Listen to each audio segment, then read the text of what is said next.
Yay! Finally. Right, sorry about that. Now what I don't know is whether my mic was actually working through that period or not. And I won't know until I check back. Okay. So, in case my mic wasn't working, quick summary. I will disconnect this little power thingy. Was basically the people have misunderstood this for donkeys. So basically your yellow line or orange line is what's currently being consumed. Maximum connections is all of your machines connected to the thing, but they aren't necessarily switched on. So if they are all working or all switched on, that's where your power consumption would actually be. And eventually we'll try and get this line straight, and it should be in line ultimately, possibly with the blue long term, if we get everything done correctly, 100%, but we'll see. Production is amount of power being currently produced, and then the capacity is sort of a potential, and I just demonstrated it being increased by adding a burner to the grid, and then you see it go up by the 30 difference, and you can see the 30 difference here, 450 in production, 480 capacity. With the burner it doesn't really work because the burner only switches in if this shuts down, and of course they're not strong enough to maintain a factory anyway generally, so then you get power outage. But so the key one is this one here, production 450, always keep it above your blue line and you won't get power outages. It's as simple as that. For those that have been struggling with that, and I know a lot of people have commented in past videos and stuff, not on the current series but all the ones I deleted, there's been a lot of people getting confused about the power, and it's actually very, very simple, to be honest. And there we are, we've disconnected the biomass and you can see it come back down. So our capacity is what we're producing off these 3 coal generators. So there you go. Right, meanwhile, what are we going to be doing? Well, today, as I started out saying, in case you couldn't hear me, we are going to start looking at the making of the smart plate factory now that we have the basis for a vertical mine system going. So in principle we are going to, and this is one of the iron ores here.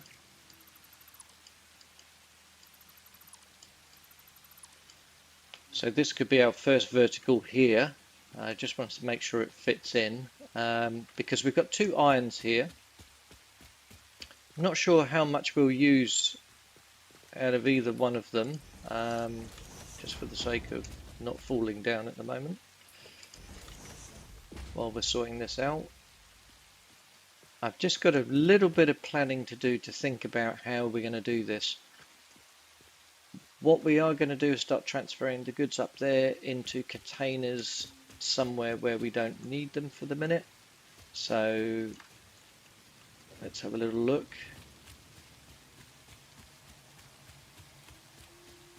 So I think we can probably get some containers down here. Storage containers. Might even use the big ones. Go a couple like that. And we'll start transferring goods down into here so that we can clear all of this off. Because I'm going to start hopefully doing a more interesting build for the smart plating stuff. So let's have a little look. Start the process.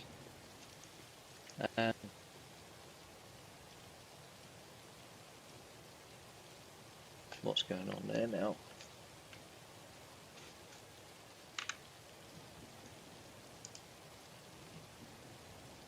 all sorts of crazy things are starting to happen this morning. I don't know what's going on with the stuff. First of all, headphones switched themselves off, so it was going back to speakers. Now they're beeping at me, and I don't know why, because they got full battery.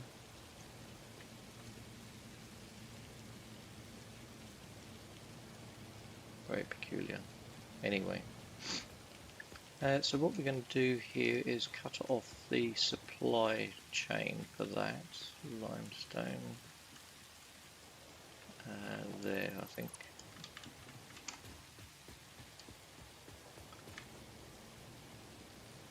Okay, cool. Just going to start. Oh, and the other thing I did was put up some batteries as well for the power, so that we've got a little bit of reserve there. If I need to switch things around and do things, we've got at least some reserve just to help us out.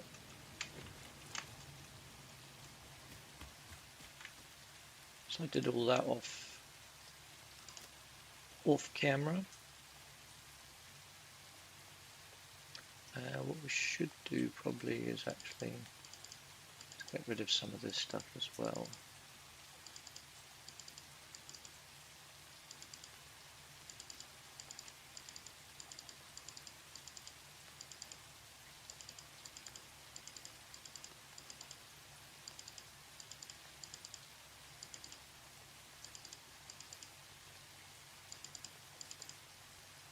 Just for the moment, do that.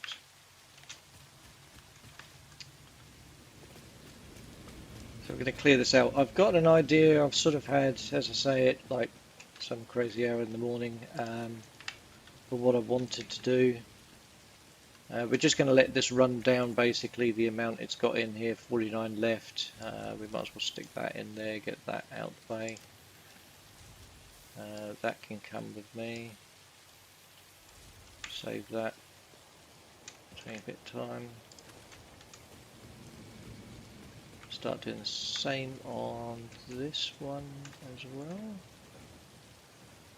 So these can go because they're not longer functioning. Yeah, this one, this one, this one, like that.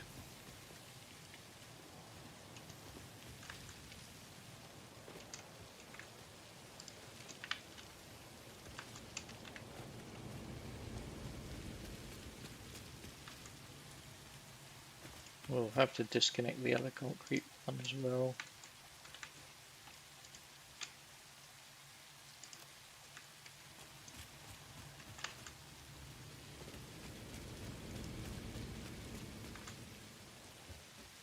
But I am hoping, where are we? Where are you coming in from? Limestone over here. So we might as well shut that mine off for the moment actually. Let's do that.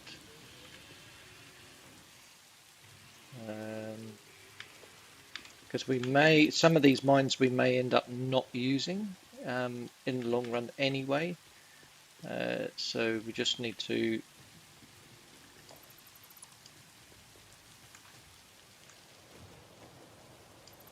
sort of work that out as we go with this design. So when I get going.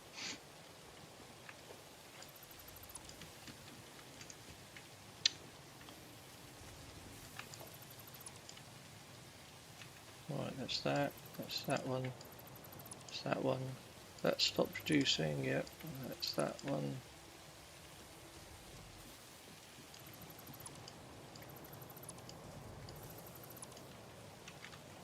How much is left in there? 93, okay, yeah, we've got a bit there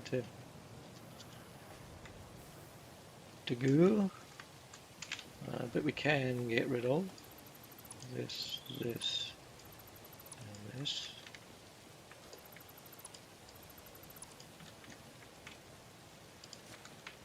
And that. That one's empty.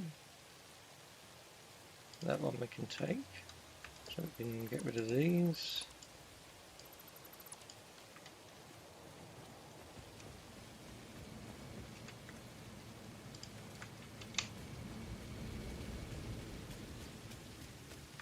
We might end up with a fair stack of containers out the back here, but that's okay. We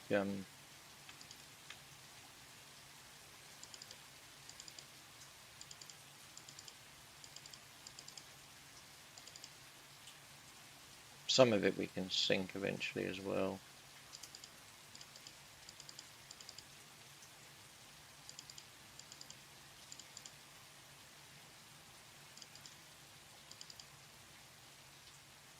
Here we go.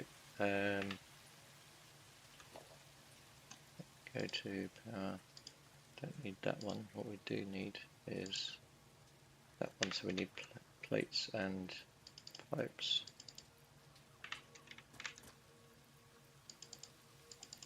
So we take those out, pop these in.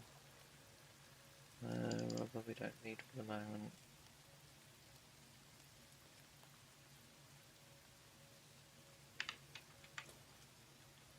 Fabric can go in.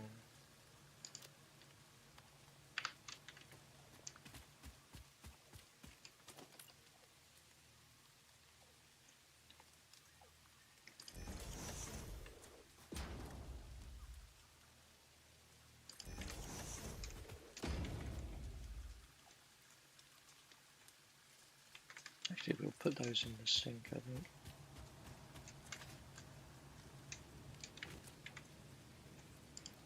Don't need that. Caterium we still need, so I'm going to keep that for the side for the moment.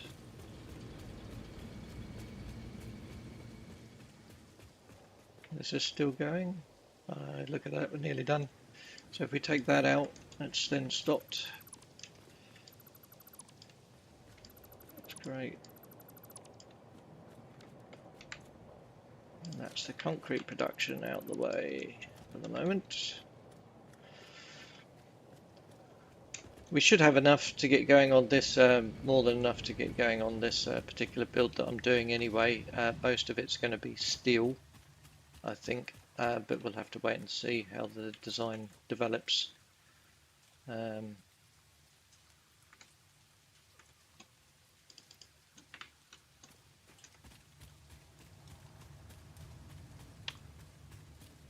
Now, so the coal has to carry on to both parties at the moment for the steel, doesn't it? For the So what I'm wondering, okay, let's go another way. If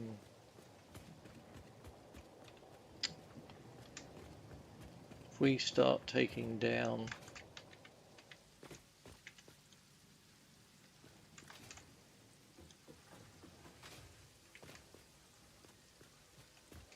we do not need, I mean that's still producing, going off to there, which is doing these production pause, so that's okay. So let's take this one out of that. We can always set up temporary somewhere else. That's not a problem.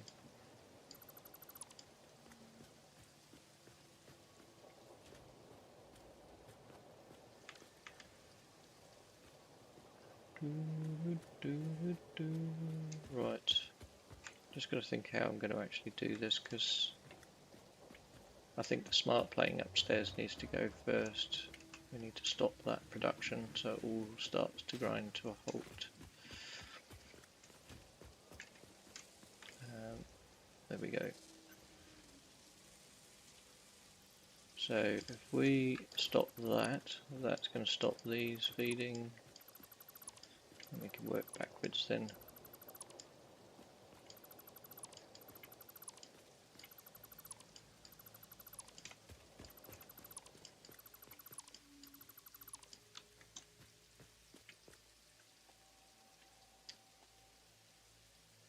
I kind of had this idea in my head. I don't know whether it's going to work or not.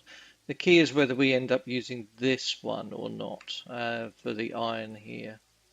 I think that one may be problematic, but we'll have to wait and see. We will have to wait and see, depending on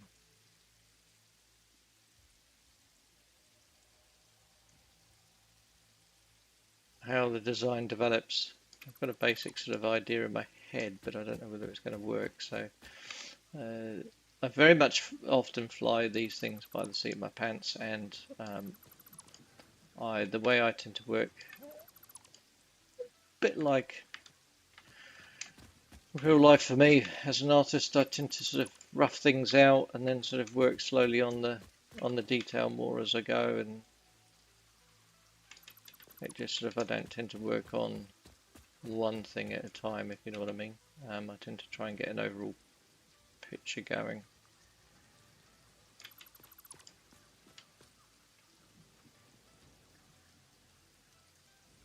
Just cut these off.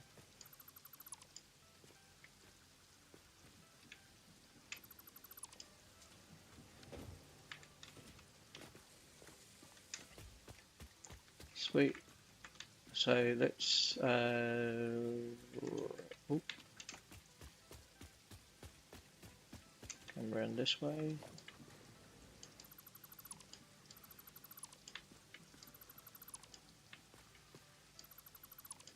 Boom, that's going to switch off. Let's do that.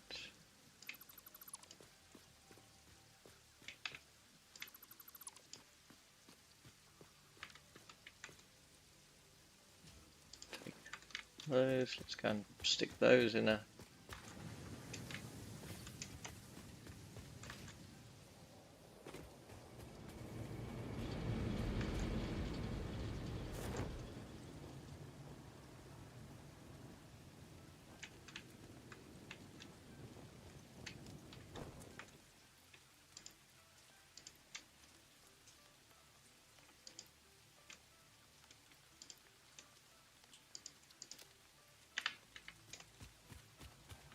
I don't know why I've got sloops on me. I'll go and put those in the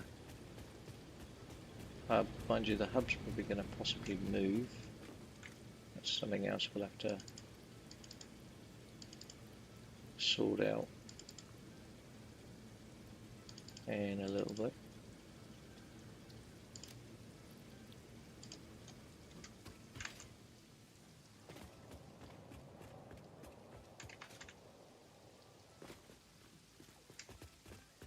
It was in here.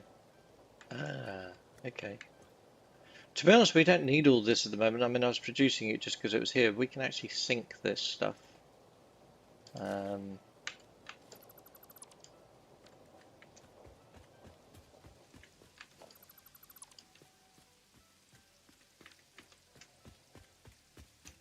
We can actually sync that stuff.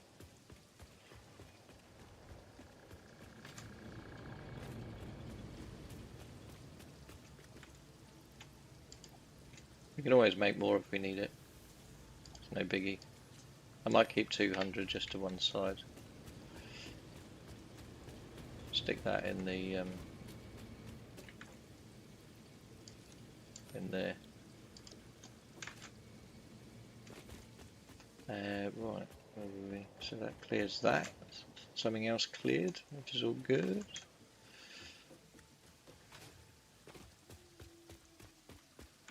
How's this doing? Need to clear that. Awesome. Right, so that can go. That can go. That can go. That can go.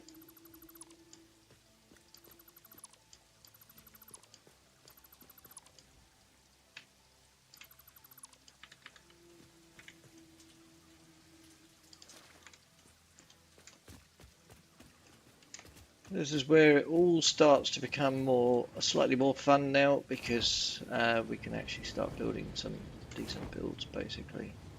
Pretty much. We'll start heading that way. Now, obviously, they're not going to be maxed out at this point because we haven't got everything unlocked at level, you know, the top sort of belts and all that stuff. So,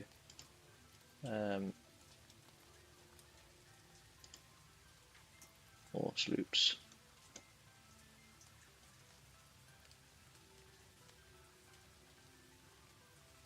Okay, let's just stick this stuff in and not worry about it.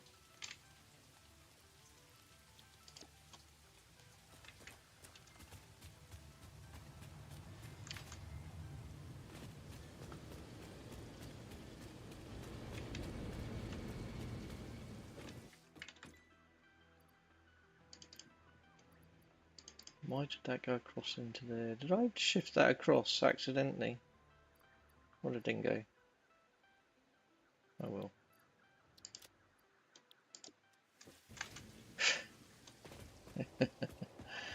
Yay. Right. I'm going to delete this now. Delete that. Delete that. That.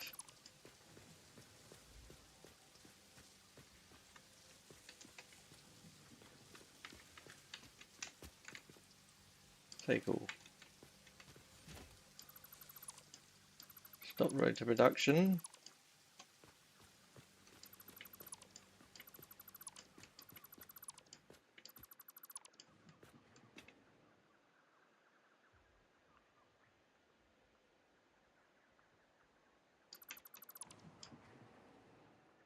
Okay.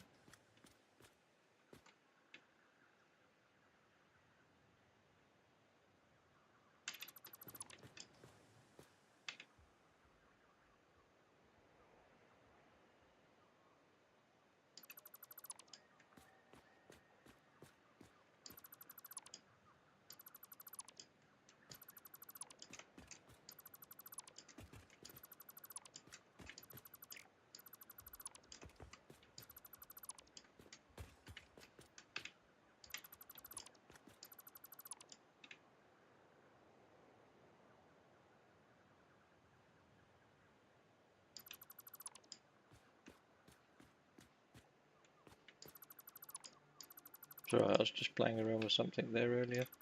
The other week. That's what that was there for. I wasn't doing anything. I was just playing with colours on the thing, seeing how that went. Is that's copper. Yes, that's the next thing we've got to sort out. Okay. Actually, we might leave that pillar for the moment. Drop down like that.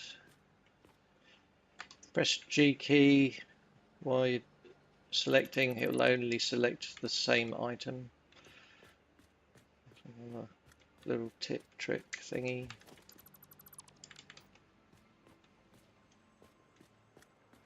Okay. We're getting there slowly.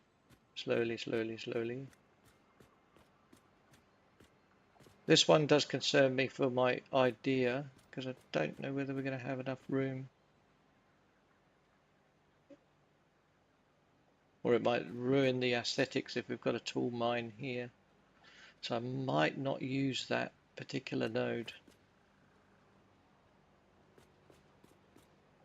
And use this as a pad, basically, for support with what I have in mind. Okay, let's go up to the top floor, start at the top and work backwards. Makes more sense, doesn't it?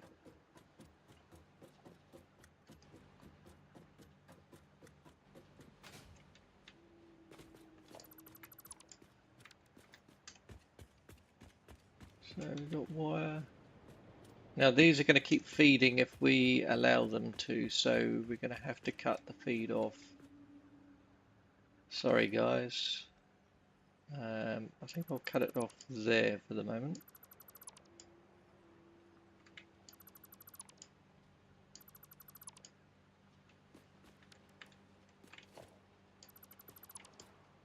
Like that. And then we'll empty and we'll let the machines process their bit. Take all.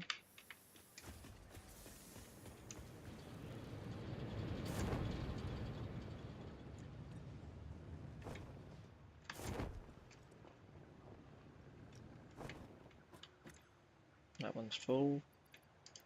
This one soon will be. Doesn't take much, does it? Fill a few containers, it's ridiculous really.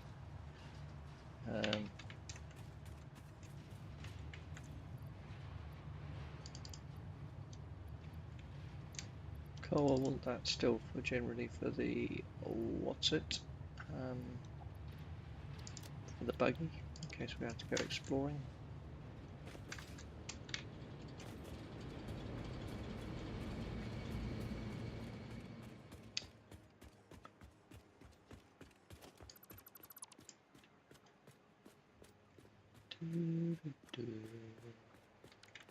Okay.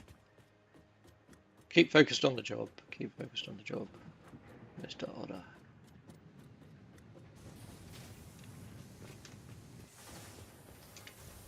Okay, so that looks like that supply chain there has dried. Where are we up to in here? Still got a little bit to go yet. So let's go and start emptying the... Oh, empty that while we're here.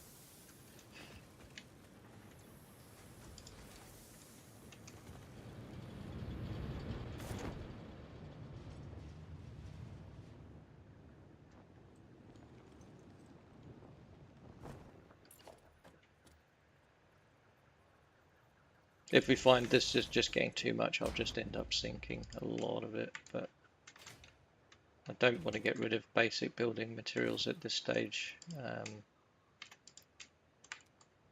too much. I think we've got more than enough to get going, and that's the key, but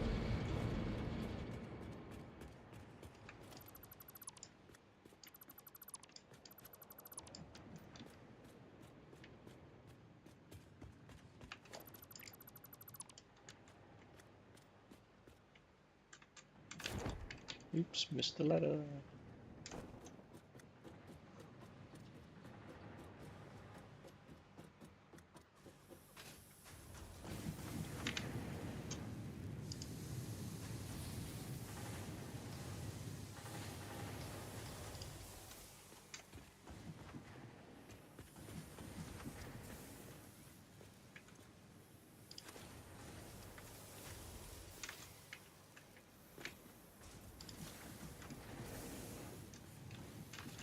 Thinking this should be on its way to start drying up. Yes. It's there, it's there.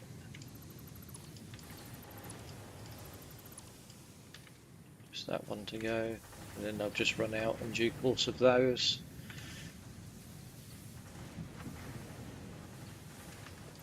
Doesn't really matter, we can dump it.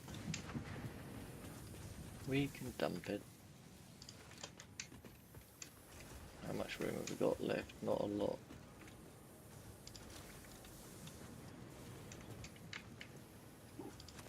Oh, excuse me.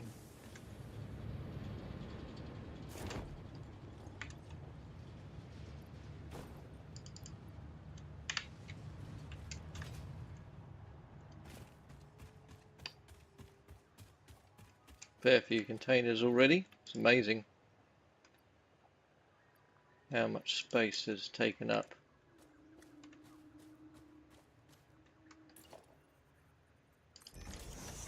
By a few bits.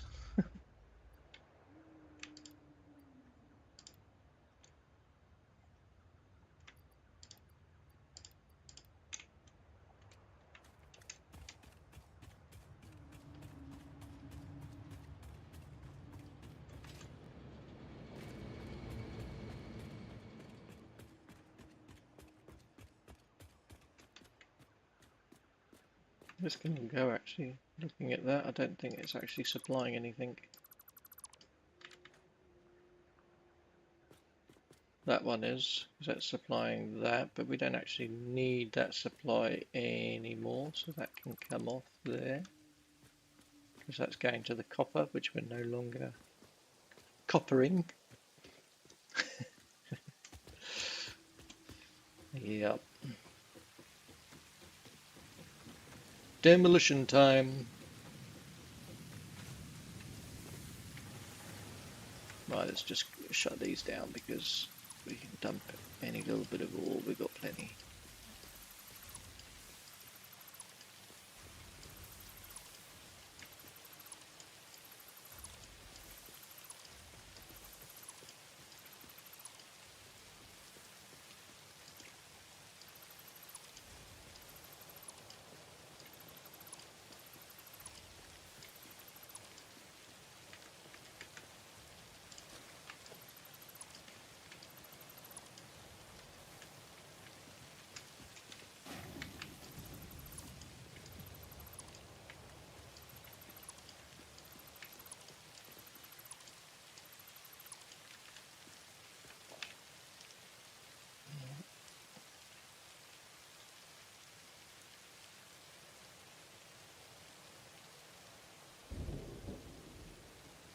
So, as I said originally, little starter factory will get destroyed. And it is getting destroyed. But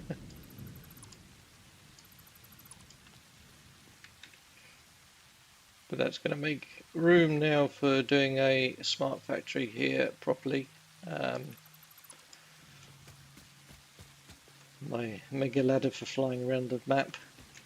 That may have to move.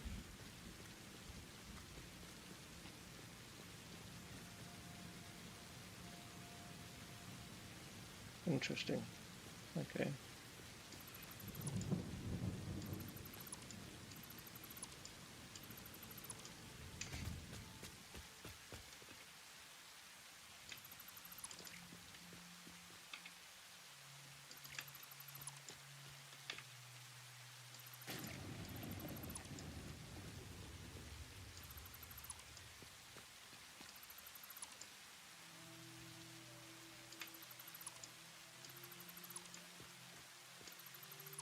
No, I'm just deleting everything anyway. It's like it's gonna go. See you later. Boom. Oh, we've still got room. I like to check that because otherwise you end up with a million flipping dismantling crates around the place, and it's just like such an annoying thing.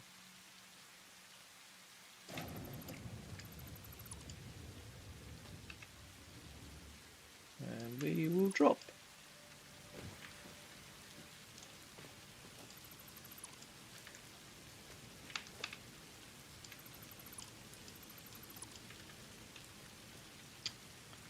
Okay, so here we are producing. This is the next big clear out. Yeah, rods. All the metals now.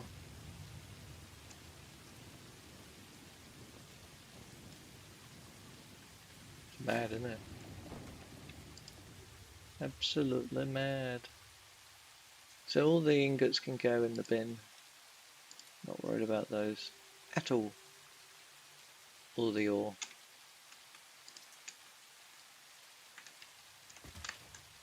They can all go in the sink. Doesn't add a lot, but it's all, you know, it's all points basically. It's all points. It just all adds in there basically.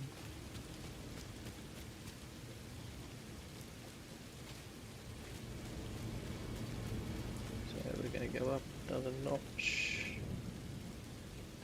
This time we can get rid of this ladder.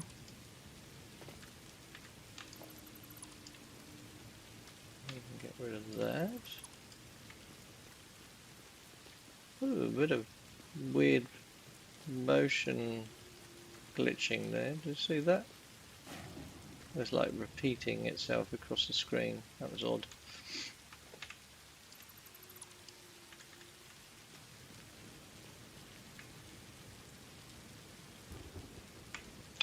Now I guess I should turn off again the supplies to all this, because otherwise it's just going to keep on feeding.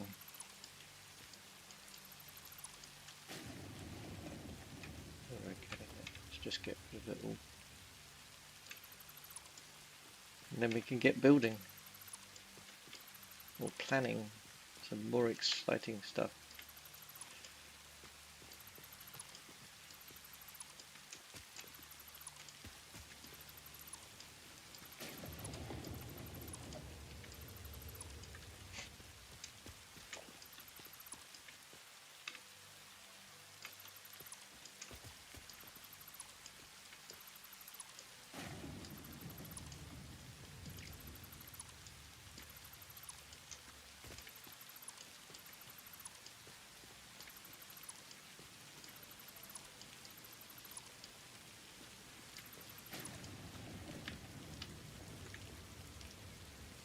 Okay, cool.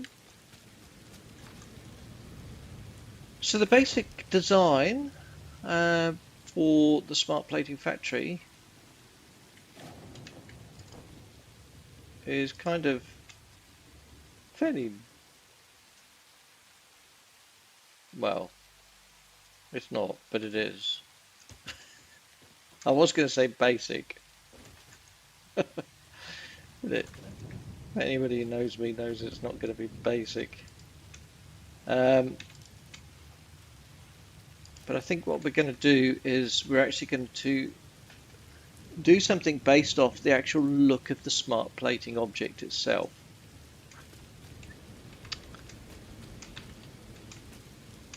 Except we're going to make it not sitting flat as it is in the top objective now. We're going to turn it up and make it like a diamond shape in the basically. And I think that could be quite interesting with the way I want to do illumination in it and other stuff.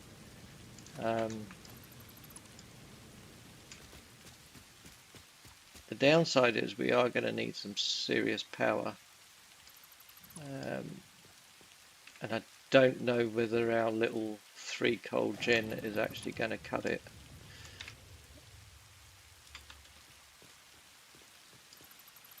At all. But we'll have to wait and see. We'll sort of measure it as we go, sort of thing, basically. But the initial thing will be the initial design anyway, and that will be something to worry about down the line. And we may get it sort of basically in place, built, and then find that we have to actually go and make up a little coal plant somewhere temporary or something just to get us going.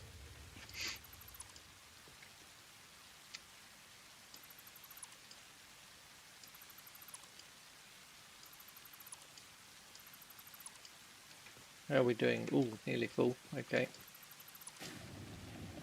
Nearly full, sir.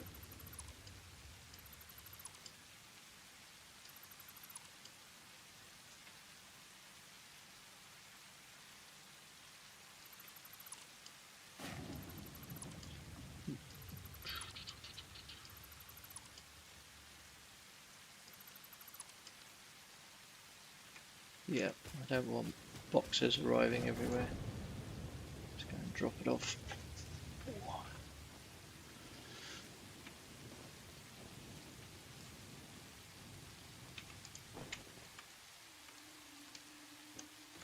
Okay, how many containers?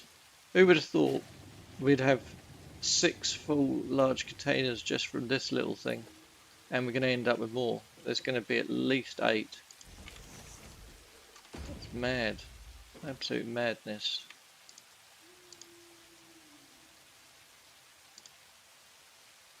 That can all go in the bin.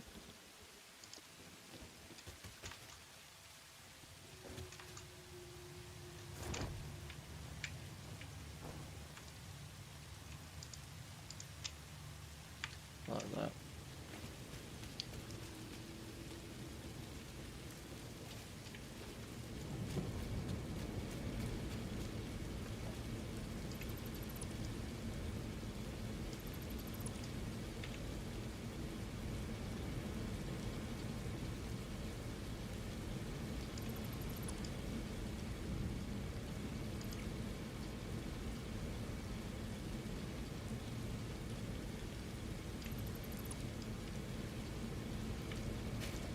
Alright.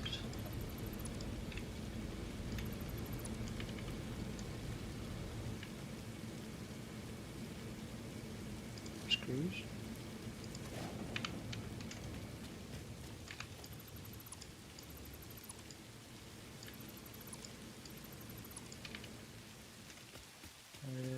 Supply chain is cut. Supply chain is cut. Good.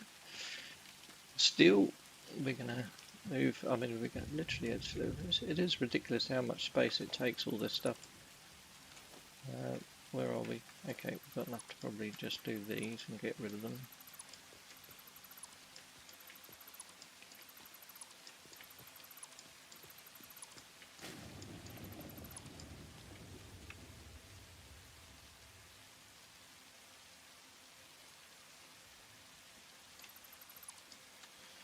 That's our steel factory also there, little steel production also gone in terms of power now.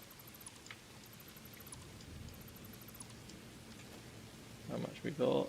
Ooh, not enough. Okay. Can we get rid of that? No, we can't. Okay.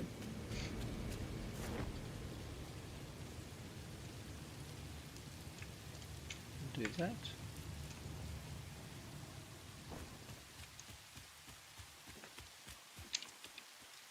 I have to say my computer chair, when I first got it, seemed really comfortable compared to the previous one, and I've had it now a while now, and I'm starting to get quite uncomfortable in it. I don't know why. It's just me body as I've got older.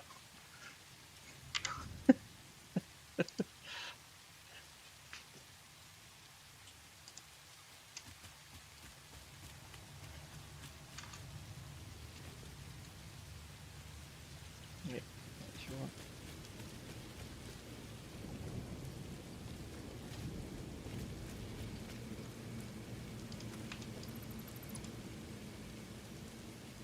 Yeah, we did leave a crate.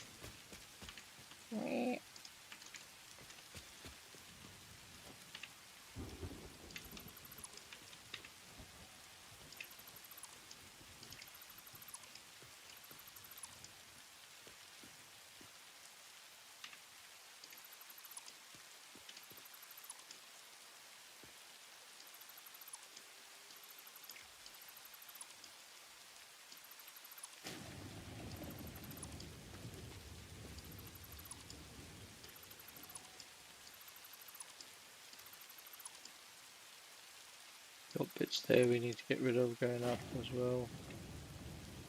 I'll tidy all that up in a minute.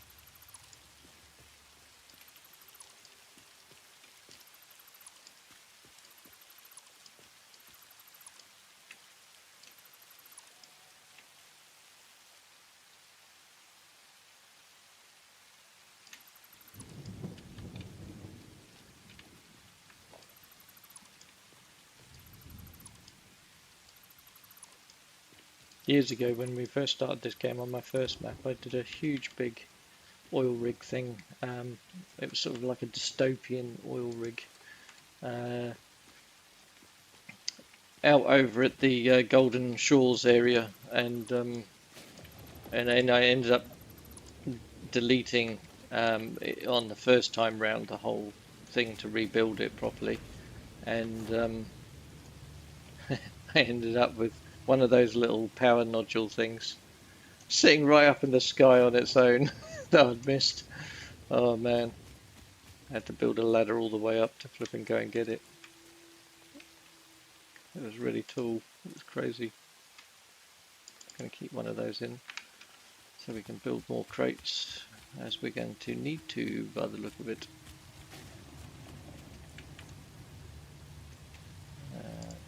Go in, that can go in. Up we go. Come on. So as long as we don't cut... Oh, I have cut the power off. Oh, Nicole. Mind you, do we actually need the power at the moment? I'd rather keep it running. Kind of would like to keep it running, I think. So let's do a pole to the tree. We might just have to slightly change here how we're operating. Why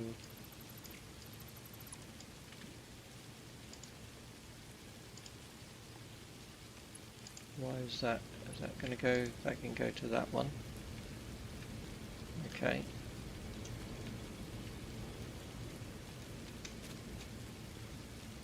That's now working, I believe, because we've got coal moving. Yes. Okay, that's okay. Are these functioning correctly? They are. Look at the consumption in the thing now, right down. Because everything's gone. Right, okay. Get rid of that little fella, get rid of that.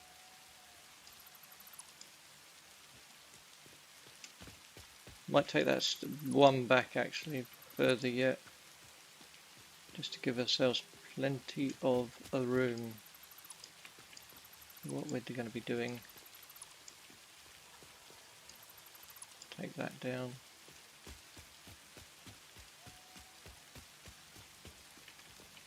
These can all come out.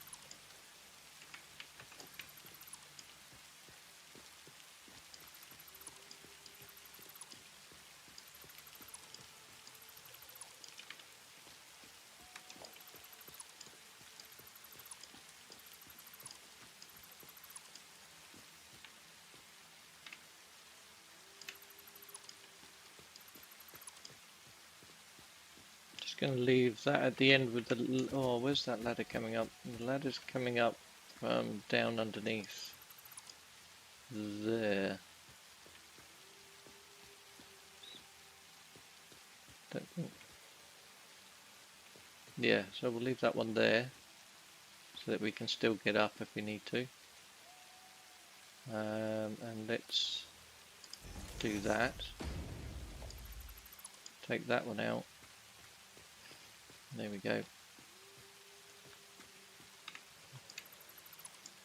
You'll see eventually. I'm just at the moment trying to clear up as much as I can without. So that we can leave for the moment. Sulfur, we can take that out completely. We do not need the sulfur at the moment. And again, some of these nodes, whether we'll be using them or not, I don't know in this location long term. We may be able to, but even then it may interfere with the design, so I just want to see how we're going to go, to be honest.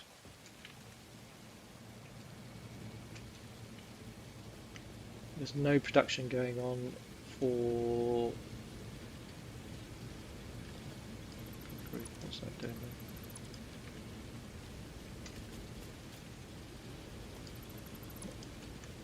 Okay.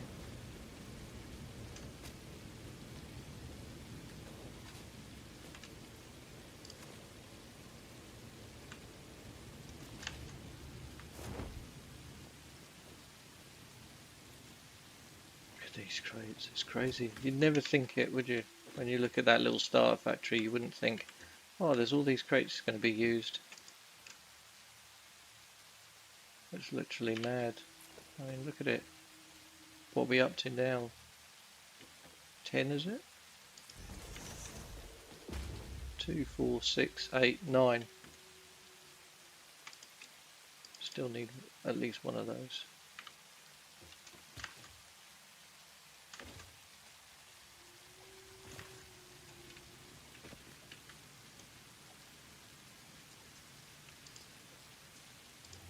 Stick that in there, that in there, that can all go in the sink. I've cut the power off though, haven't I?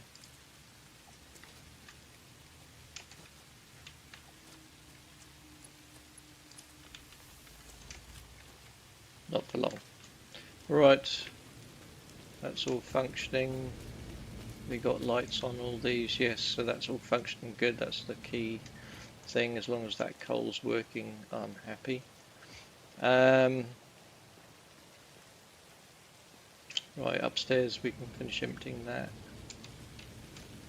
And then we're nearly there. We are nearly there. Nearly there.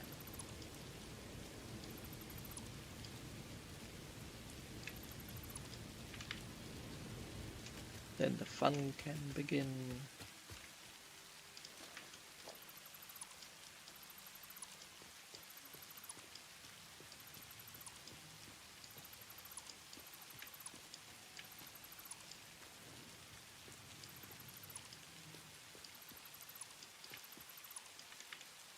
Right. Clear all this.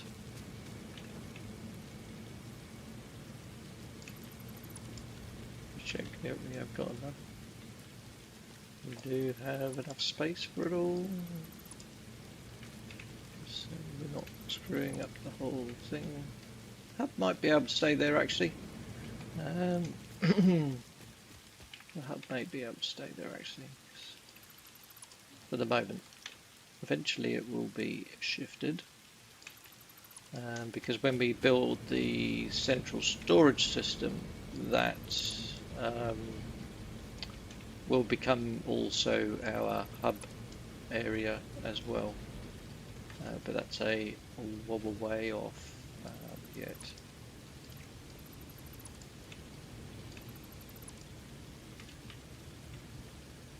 Right. That's coal. That was very convoluted here because it was going off to all the other stuff and I was building it around everything. What it could do now actually is go a lot simpler, which we might do in a second once I've just got rid of this stuff, because we don't need, I guess that's going to be, oh my word, yeah.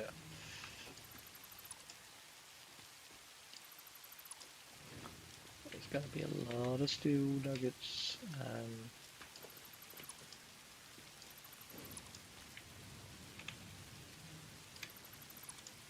What we can do, at the moment we've got this convoluted thing, all it needs to do is come up here now. In fact, we could,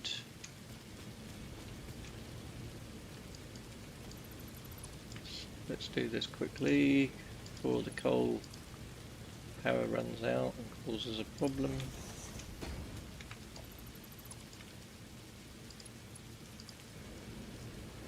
We do that straight. It's a bit cuckooed, but I don't care because it's not permanent.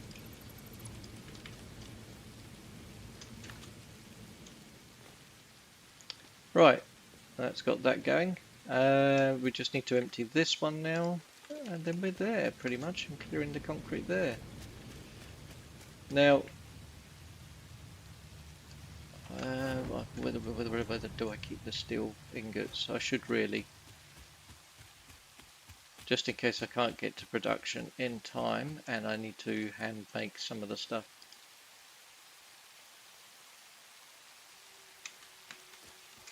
That's probably a wise idea. I don't need to keep all of it, but that would probably be enough what I've put in there.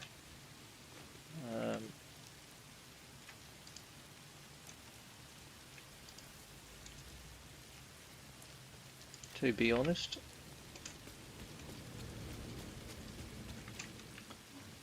The rest of it can go in the sink.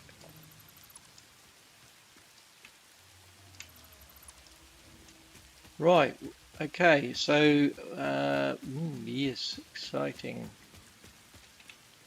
Let's just not take out the hub. I want to take out this row here.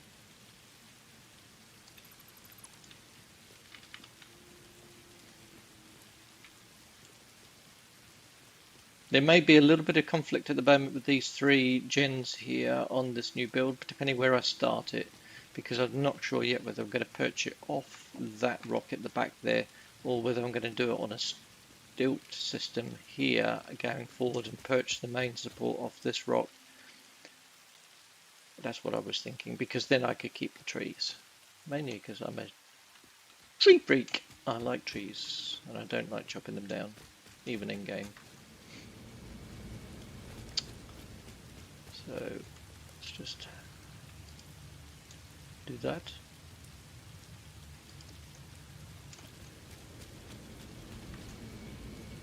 And it gives us a little bit of power to work with if we need it. If we need it.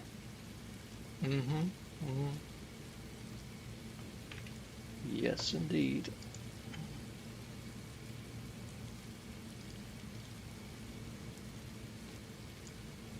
So, right. Got a bit more clearing up to do.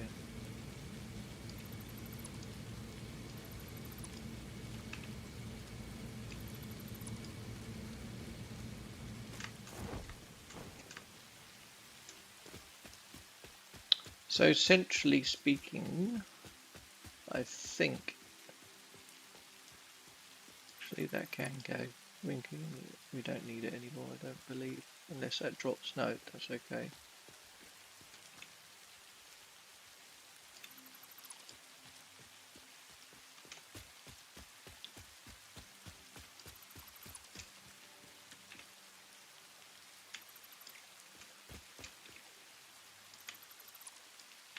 Let's just get rid of it. We can put down what we need to, where we need to.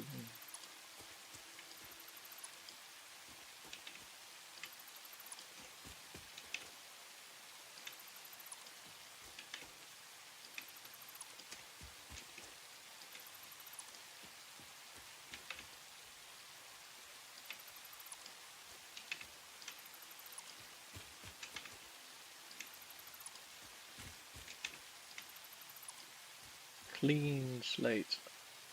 I think we are going to have to get rid of that. I really do. So let's go and do that while we are able.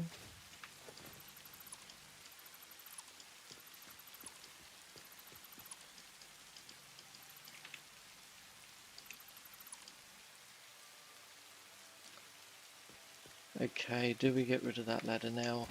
Yeah, probably.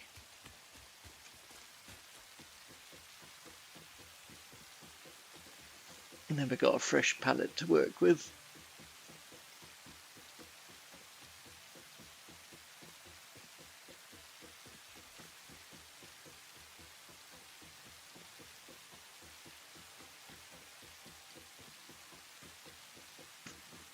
This did get us again all over the map, pretty much. Or over half of it anyway. Right, we are at the top.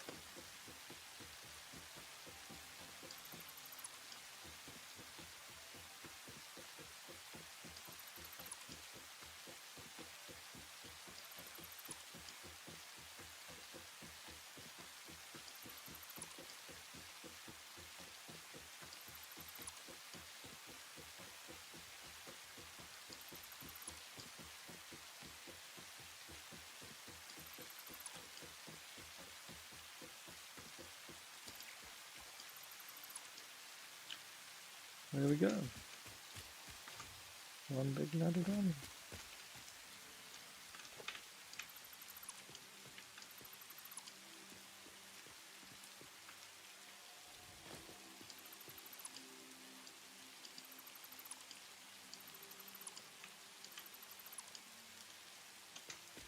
Right. What I just wanted to check was whether I'd built a grid or not. No, I hadn't on that, okay. And that was one of the key things. I knew I'd just stuck it down initially just to get going, so but now we are going to do some more.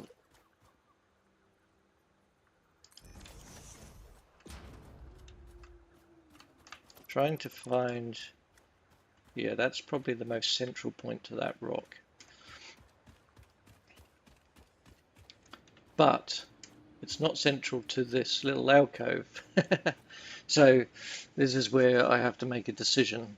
And depending on, and I think it's going to be more the rock, because that rock's going to become one of the main supports. Then just with additional things coming out to this here. So for the moment we are going to run a zoop here.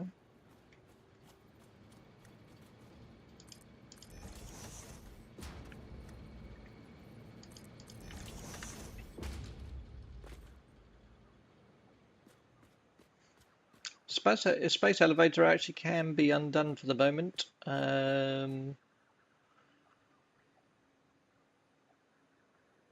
It can go. We can have a completely clean palette on that one. Bye bye. And it won't lose either where we're up to with the objective, so it's fine. We'll pretend it is anyway.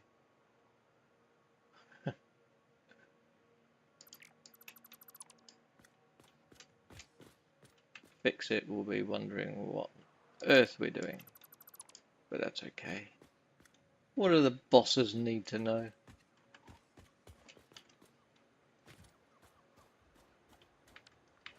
I'm kind of thinking we may need that ladder still up here, but we might not.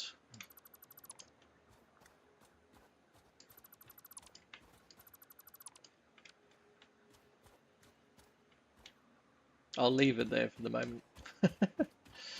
We've got a fairly clean palette here to work with at the moment. So,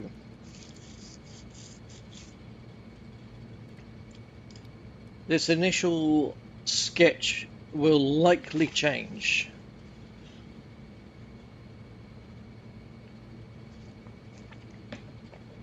But it is how I start all my projects generally of builds where I want to do something that's new, different, whatever.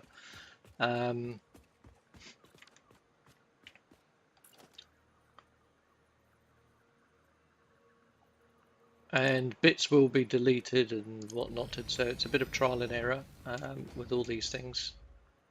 I am going to build platform here for a second. Wrong one. Wrong key, wrong key, wrong key.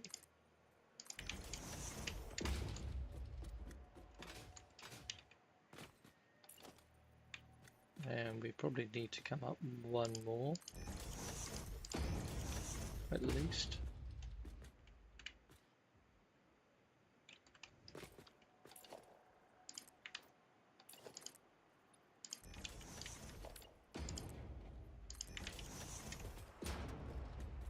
Just to give us a little bit of height above this here. We're going to possibly come up even more actually, but we'll see.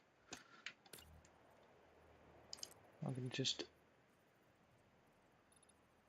have a little look and see what this looks like. I think we may need to go up another 1 or 2 yet to give it some ground clearance.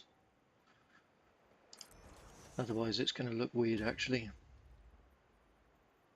Yep.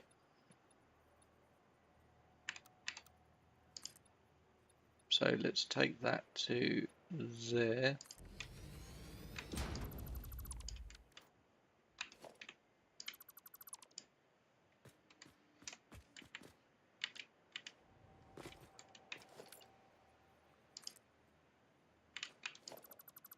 Thought that was one too many, and my gut feeling was right.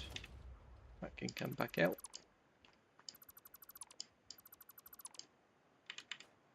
Right.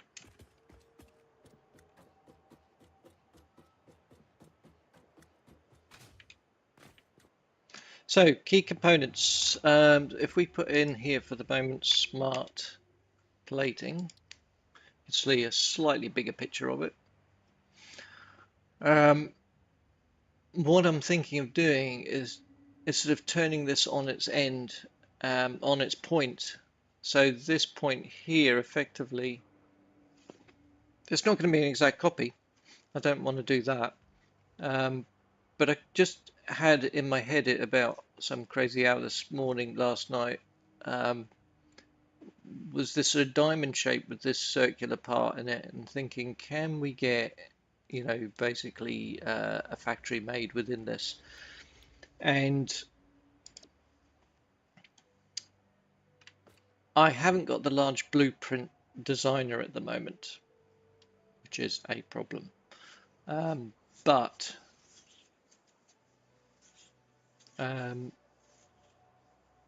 I think even that wouldn't be big enough, to be honest, to do this. So it's going to have to be a handmade job, basically. So we're going to start here, I think. And we're just going to start putting some pieces down and get a rough idea of where I'm sort of visually heading and whether it looks size-wise, proportion-wise, what I'm looking for.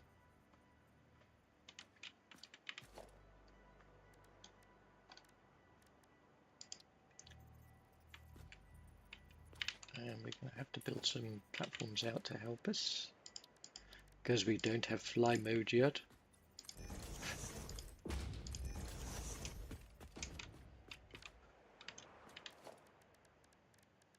You can start placing your bets now how many times I'm going to actually fall off on this down to my death.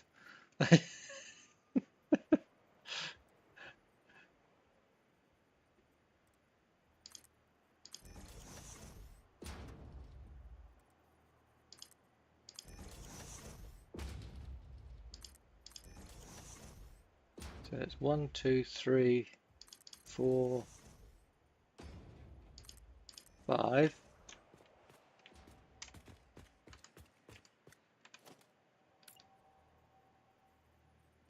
One. Is it going to zoop it the right way for me or not? 4, oh, 5.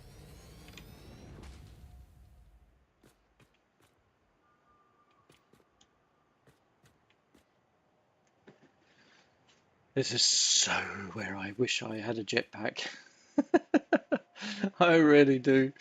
Or not a jetpack, but the hover pack where I could just literally float up and around and build. It's so frustrating building like this, these wacky builds. But it is what it is, and it's part of the nightmare.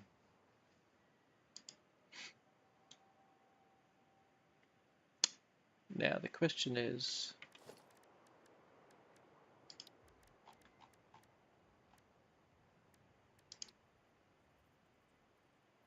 that is the same slope, which is good.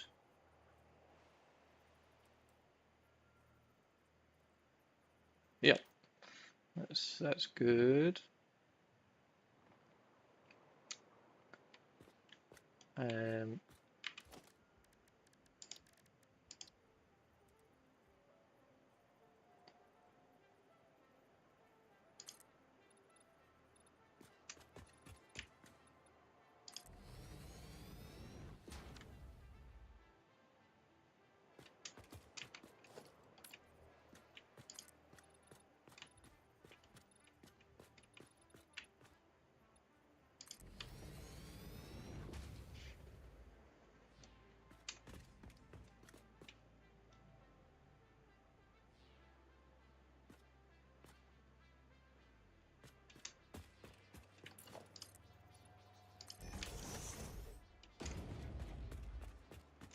I worked out last night in amongst all this stuff between sleep and creative mode in my head was that I need about 20 assemblers to make smart plating. Now I have not done the maths on that. This was just me thinking, I think I need about 20.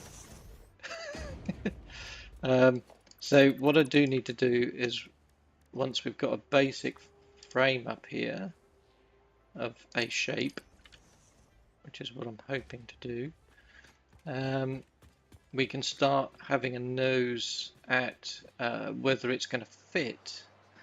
Because the way I tend to work is the opposite of most people. Well, I guess it is anyway, from what I've seen, because a lot of people do a flat slab, put their factories down, and then build the aesthetics around. I tend to work the other way, which kind of makes it harder and less logical.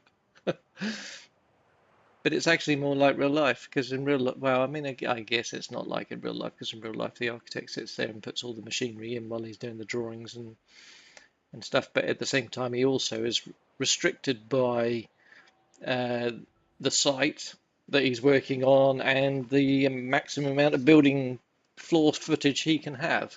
So I kind of sort of work the same, not a dissimilar way, shall we say. This is not going to be here. This is all me just having a working platform so I can view.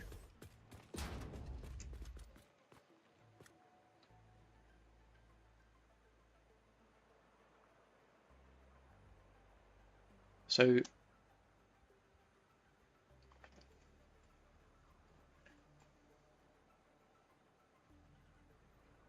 as I say, it's not going to be exactly like the smart plating, but it's kind of like, it's just that diamond shape, to be honest, was what I was really getting at. That's the thing.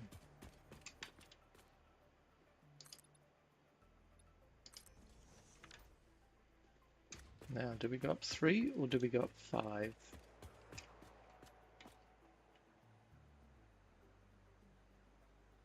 I think we go up 5 and then bring it back in again.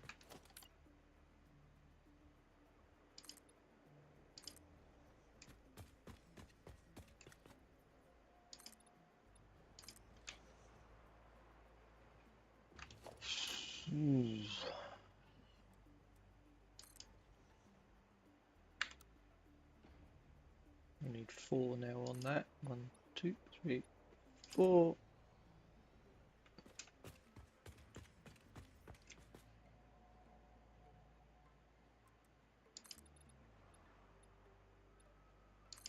Like that.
Wonder whether it's too squat slightly.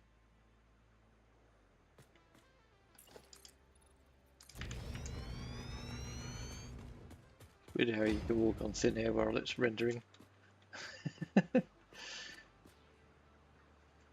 Maybe we should go up 6 or 7.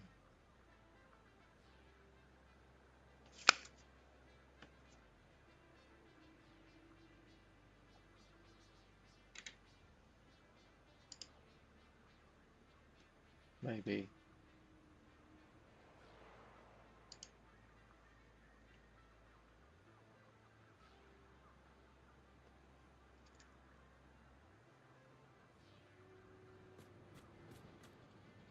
This part is kind of crucial in the making of it because everything I do off this is going to be based off this basic shape. So in terms of this factory, so I have to really get this right of what I'm looking for, and I've just got a feeling that this needs to actually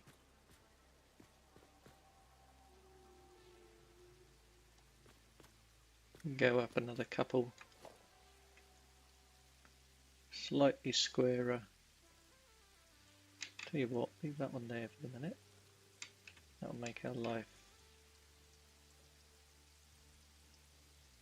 I was going to say easier, but so if we go up 1, 2, that means we've gone up 7. And then come out 1, 2, 1, 2.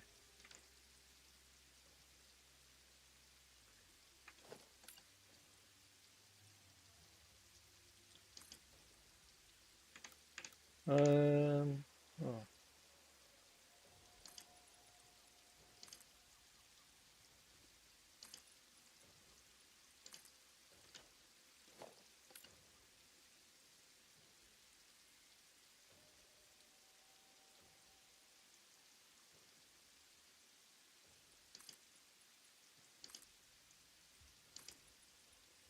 Like that. Let's have a little look at that now.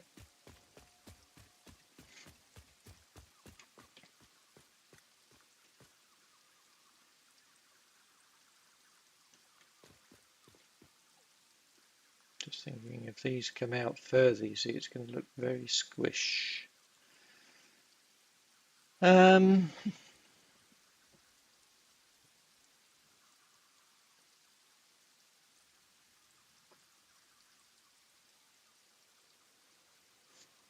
What's the square? Wait. There's another way of doing this and measuring this. So that's 10.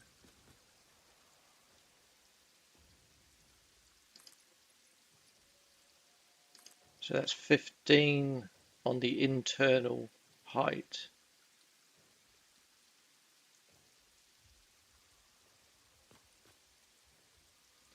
and that's 2 meters tall.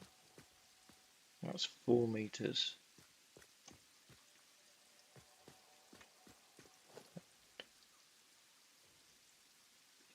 Seven should be the halfway mark. 1, 2, 3, 4, 5, 6, 7. That should be the halfway mark technically, if I've counted correctly. 1, 2, 3, 4, 5, 6, 7. 1, 2, 3, 4. 1, 2, 3, 4, 5, 6, 7. Oh, it's next one up, of course. Middle is, yes, 7 either side.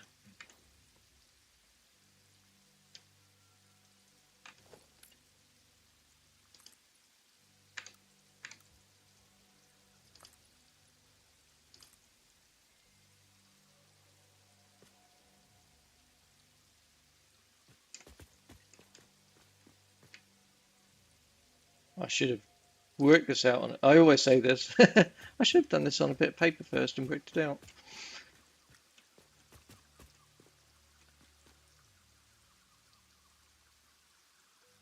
Because I'm thinking that still needs to go up. It looks basically not square, obviously, at this point. And I'm thinking it may need to just go up a bit.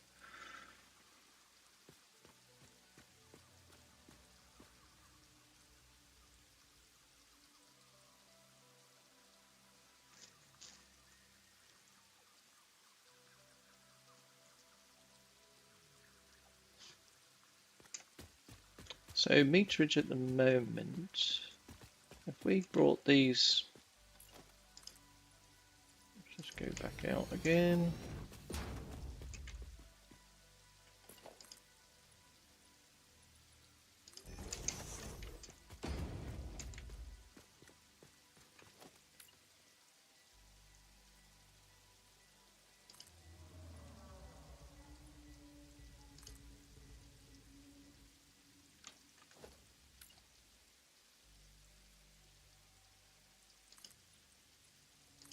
So that would be like that.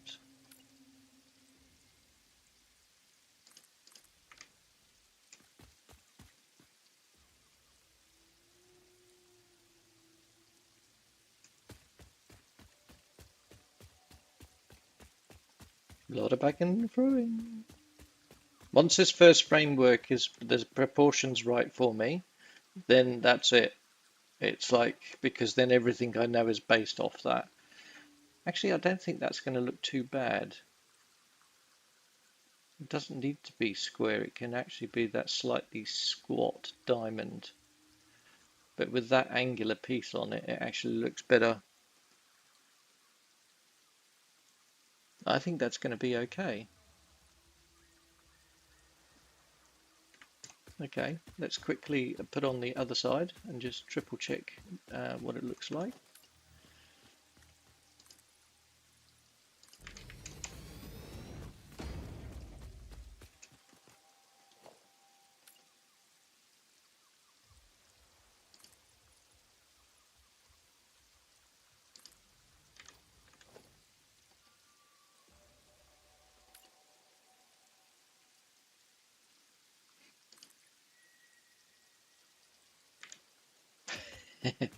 What was I say about steel? Yeah, this is why you need to keep all your stuff basically, because it doesn't take long and suddenly you're out of the bits you need. Not that one, not that one. And the problem then is finding it again.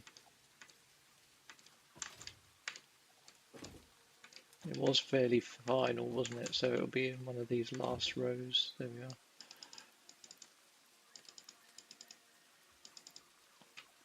Let's do that.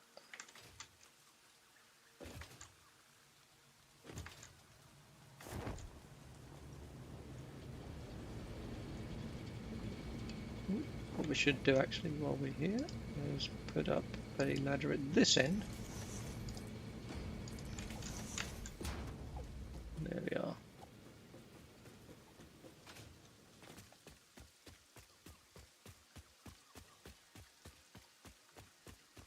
This actually could work out quite nicely. I'm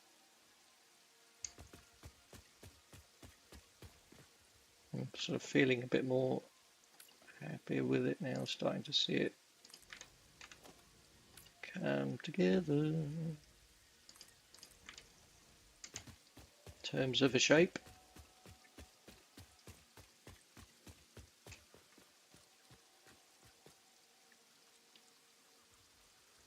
Yep, I think that's going to work actually.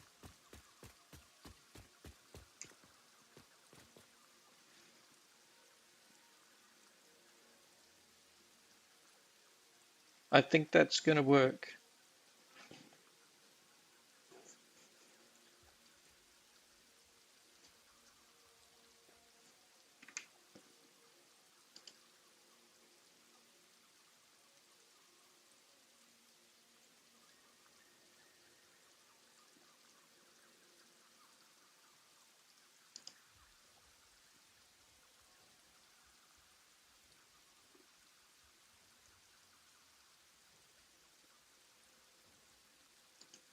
Yep.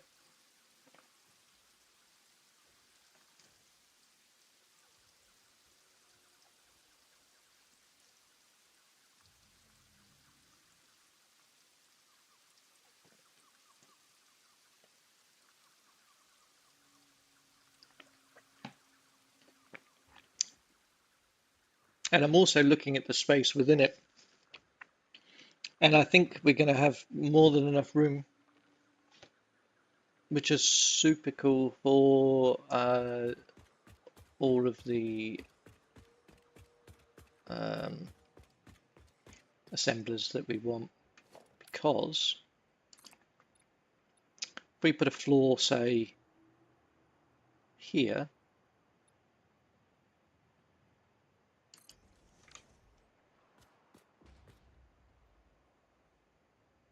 this one can go up another floor there, probably, just hypothetically. Take that out a minute, just so we can start to see a little bit of proportion. Take that out, pop that in.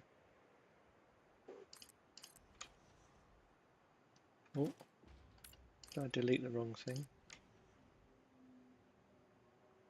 And you've got a height of 1, 2, 3, 4, which for an assembler, so if we just do a quick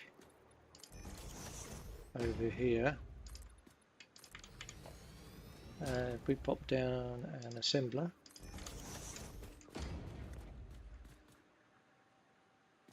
now actually let's do this a little bit better. An assembler is going to take up realistically how much space? So if we stuck it in the middle of 2 like that, so you've got a bit of walking space around. No, halfway, there we are. It's basically a 2 by 1, 2, 3 to be safe. Yeah.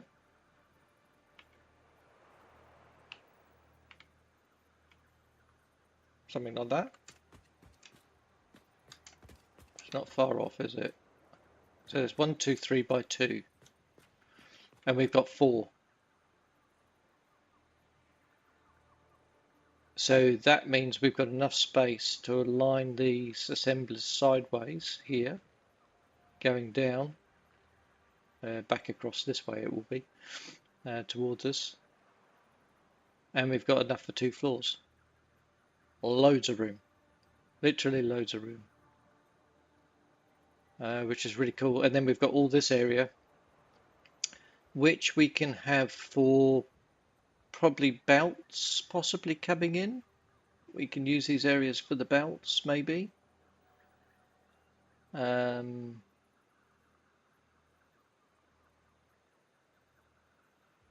might be able to get a very cool looking building out of this actually.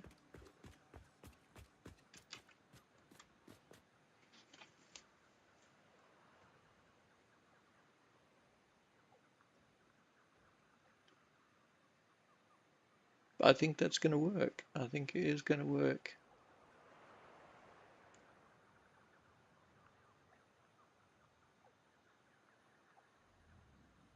Okay. Well, I am just going to take a quick little break. I'm going to make a cup of tea. I'll be back in 2 minutes. I'll leave you with that little picture on the other screen. I'll be back in a minute.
Just waiting for the kettle to boil, but yes.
Okay, I'm back. All right.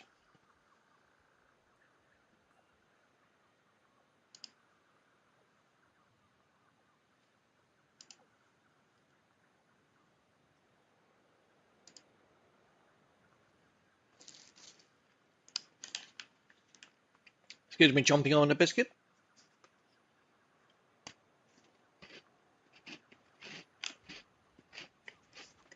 Mm-hmm.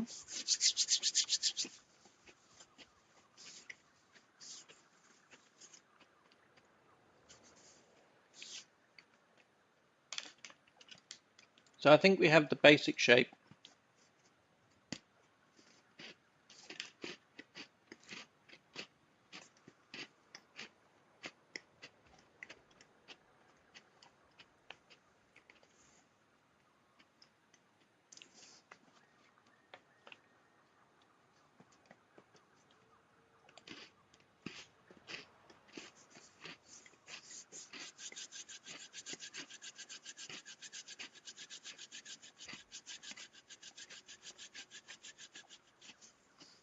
Mm-hmm.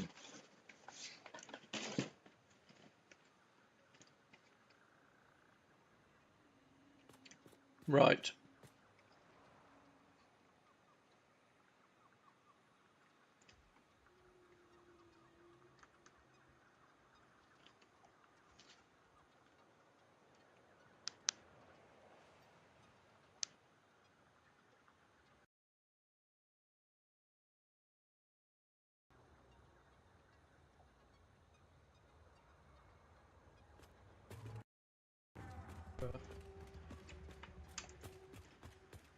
Little moment again then.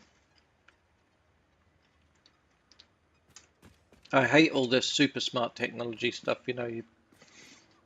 They're quite good headphones, but it's just so annoying. You put them down and so they turn themselves off and all this nonsense, and it's like, for goodness sake.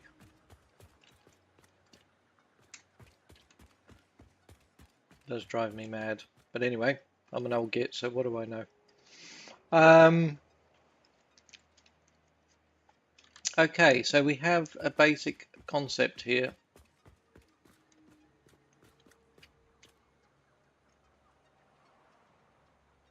And what I want to do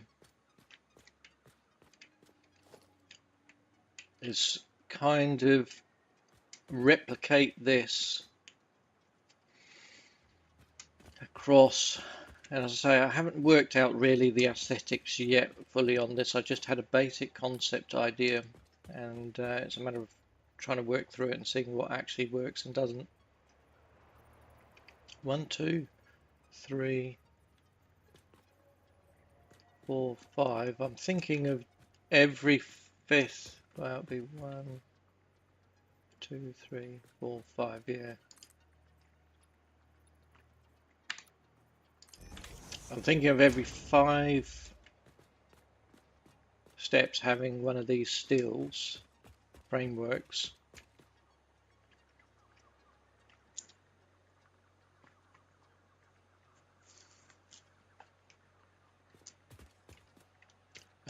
Because then I'm thinking of in between we can have 2 assemblers, so it becomes its own like little room pod.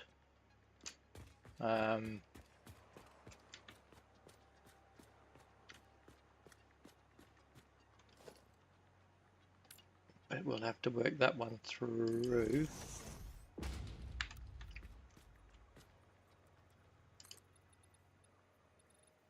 This is now going to go more than the 5, isn't it? More like up to here. What I should have done. Shoulda.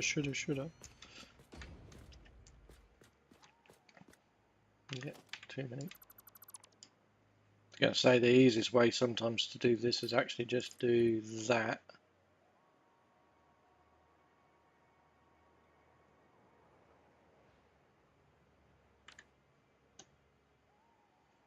And do it that way, but then delete them.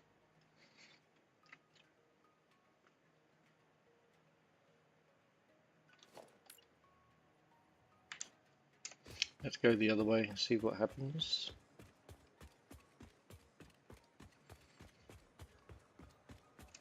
so wish I had my hover pack, I really do. We don't though. We don't. So I've just got to shut that out of my little mind.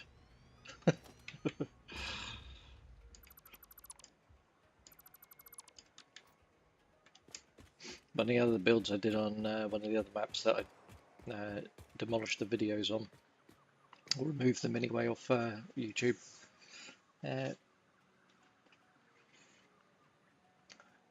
It was not dissimilar shape actually in some respects. It carried on down basically to the ground and then had another smaller piece up the pod, this almost shape up the top.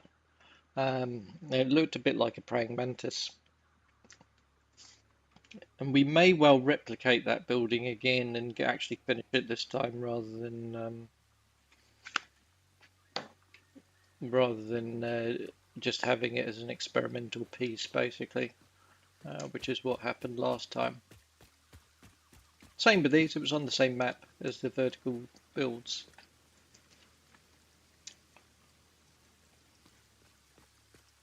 But that would have been, if I hadn't been in creative mode, that would have been a nightmare to build because it was so high overall, and trying to get up to do all the stuff that I did on it would have been nuts. And this is going to be not dissimilar problem, but it's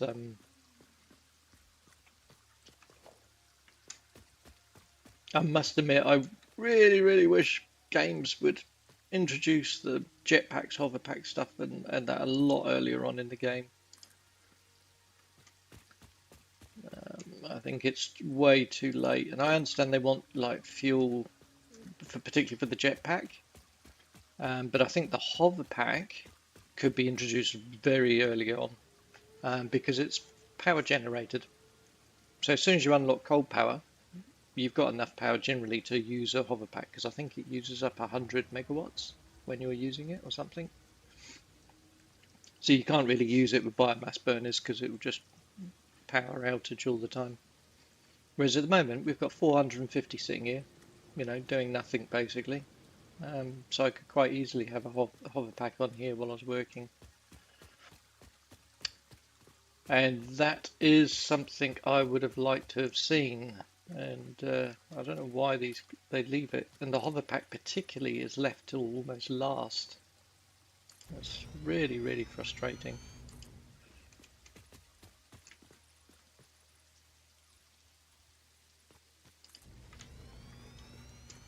Doesn't really matter if you're doing big, flat normal factories, but when you're doing anything like this,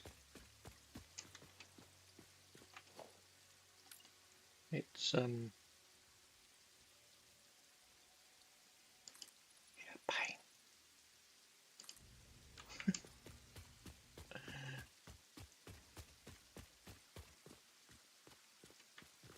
1 too many. What we can do actually, while we're thinking about that, this one here we can actually zoop.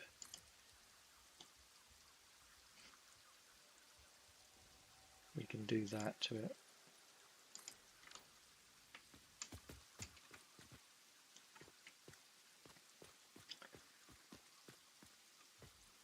So I think what we're going to do is go for, again, I'll have to check out sideways and have a real good look at this from a distance, sideways, see proportion. But I'm thinking at the moment to have either 4 or 5 bays, effectively.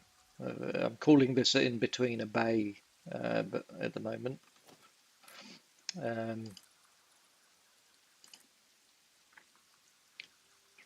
4 and then 5.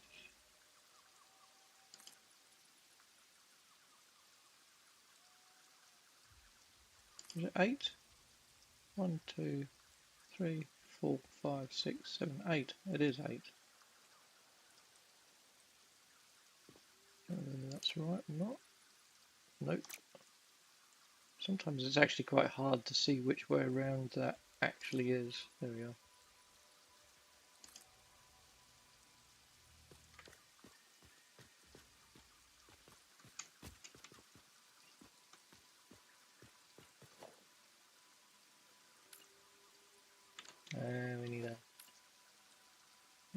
there.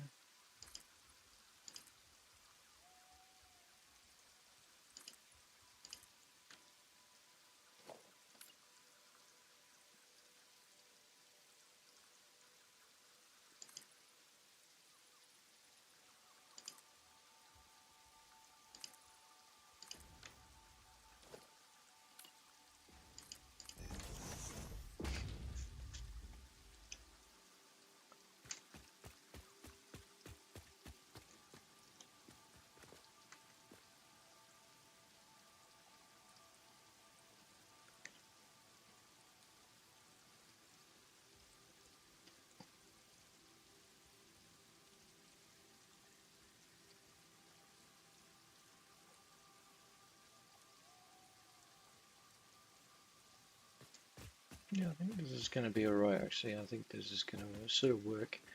So let's carry on. 1, 2, 3, 4, 5, 8.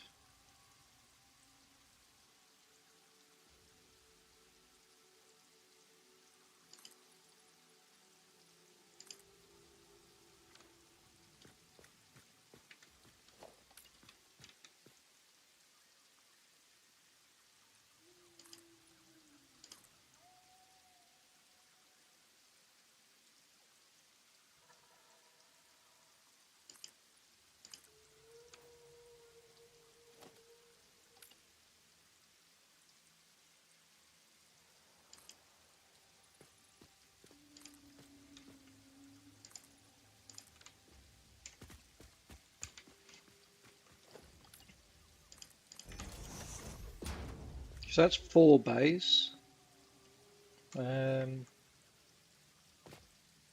Maybe we should go and have a nose and have a look, see how that's actually looking. So the best position is probably going to be over that side quite a way. Let's go around the corner and over the hill and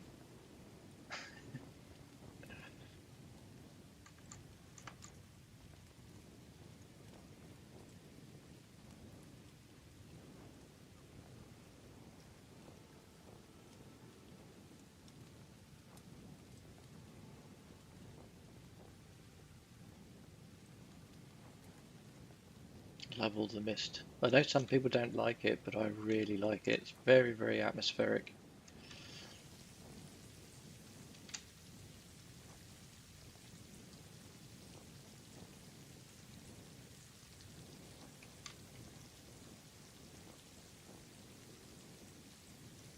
Okay, 4's not too bad. It could go 5, I think. I think we could get away with another stem there. We might even come out the front actually.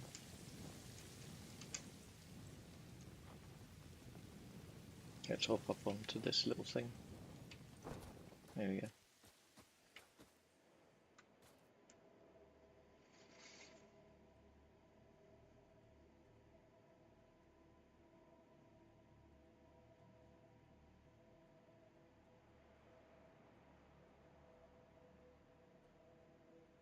Yeah, it might go out the front actually, go out one more this way. Because nothing's going to happen out here. Wow. Hmm.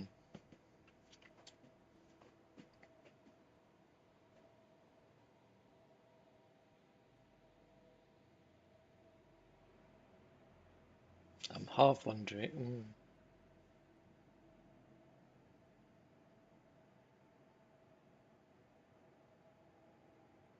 I'm almost seeing it coming out to here somewhere. But that would mean probably 6. 1, 2, 1, 2, 3, 4, 5. No, it would be 5 fragments. 1, 2. That would work.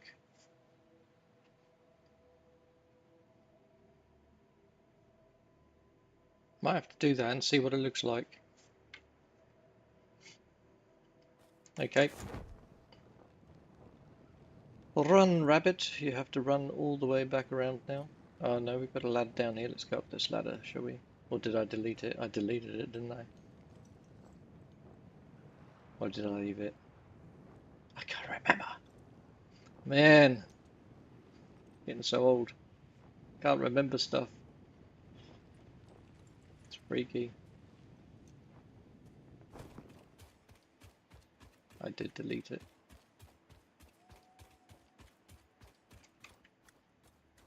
Oh no. No, I didn't. It's there.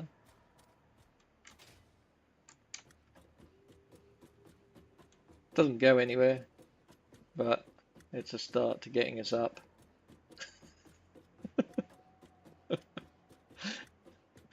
It literally goes to nowhere. Hilarious.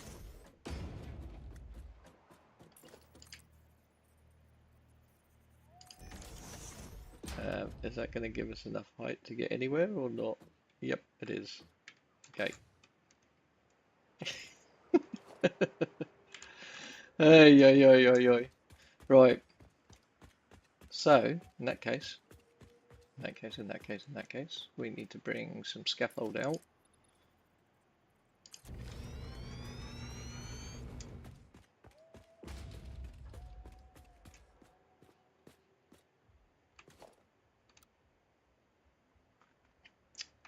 No, we don't want to do that. What am I doing there?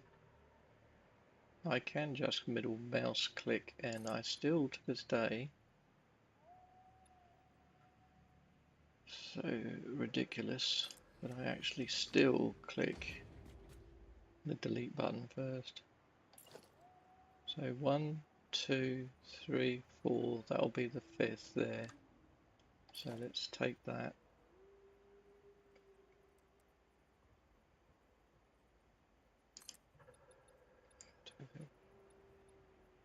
Eight. Oh, pardon me. And then we need to go out 5 more, and then that will be the overall design, the overall shape in terms of proportion.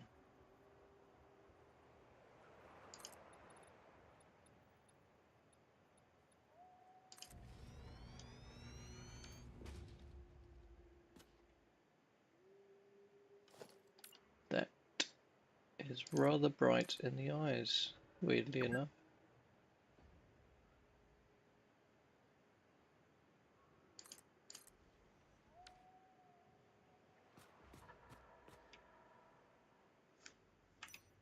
Let's put a light on, might be able to see a little bit what we're doing. Now it's night time.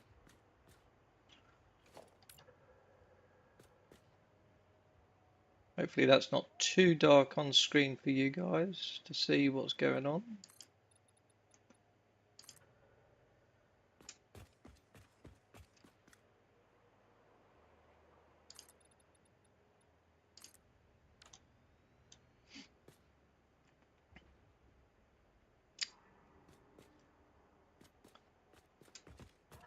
So, for the moment, while we're building, like as always, we need scaffold, so I am going to build out around.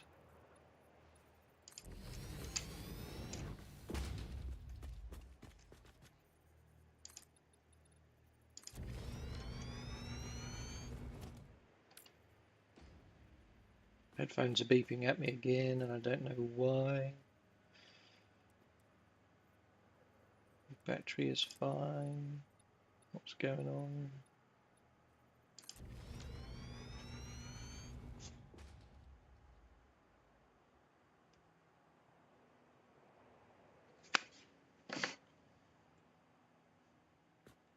I actually think I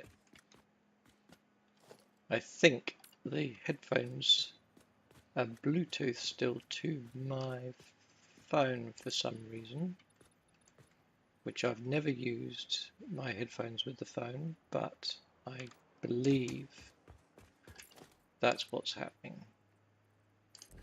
Because I've just checked my phone and an email came in. So it must have been the beep boop that was to do with that. That's what I'm guessing. But I'm not a techo person, and I don't know why it's Bluetooth to my phone automatically, because it shouldn't be able to Bluetooth to my phone automatically. You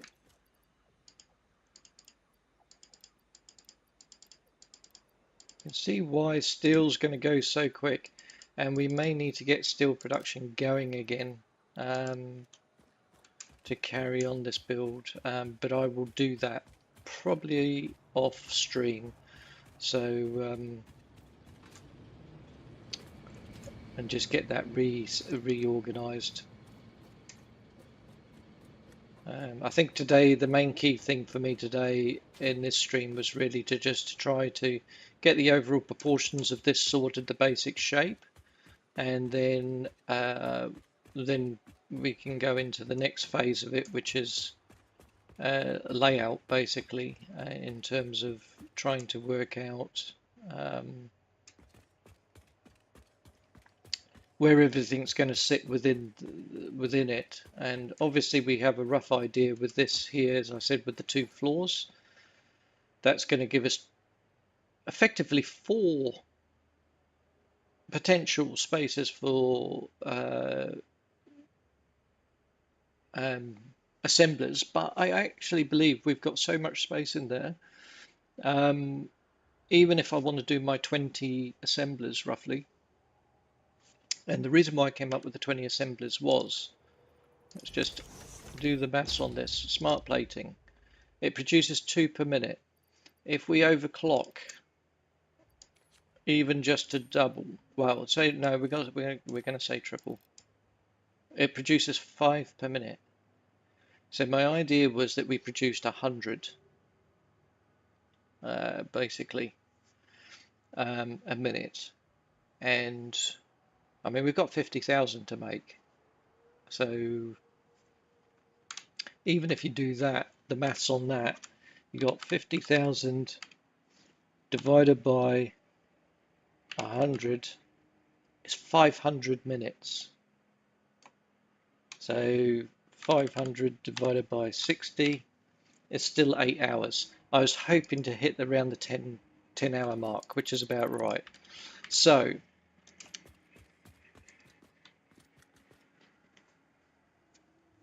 that was the plan. So that's what I'm thinking, is if I got the 20 in here, if I've got 5 bays and I've got 2 in each bay, that even down one side, even if I put 1 in each bay, I've got 2 floors. And that's going to get you 20 on one side. That means this side we can have logistics. We can have basically, we can have containers. We can have possibly trucks, possibly, or railway. There's all sorts of things that could happen.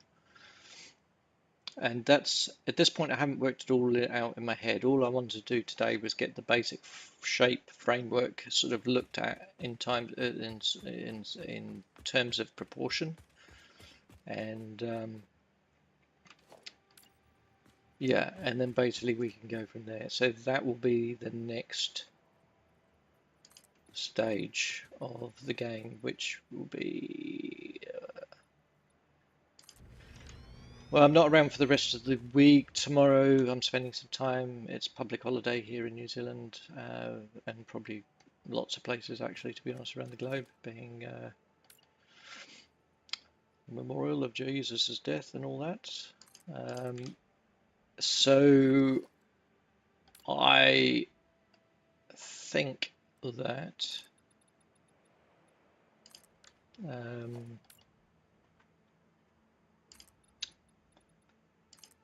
I won't be tomorrow. I think we've got some gardening plans tomorrow. We haven't got much of a garden, but it's still amazing the amount of time it takes to look after it. So I think we're going to do that tomorrow. Saturday, I'm back at the studio doing some painting again, and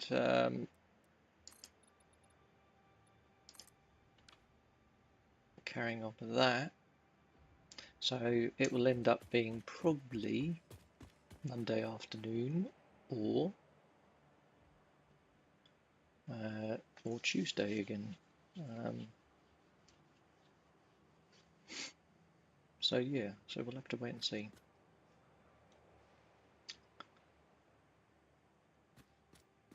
But they will all be on the YouTube channel, so you can catch up anytime. I think I stink.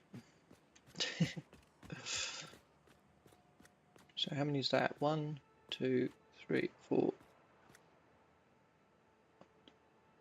That's the 5 bays, I think, isn't it? I think that's it. I think that is it.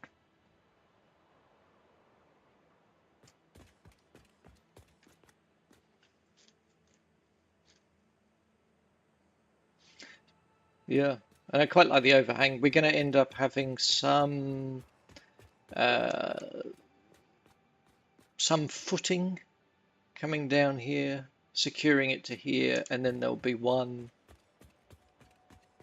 possibly back here too, or we'll develop some arms, depending what we do, because if we end up having some logistics, I mean, we're going to need something because the goods have to come out of here.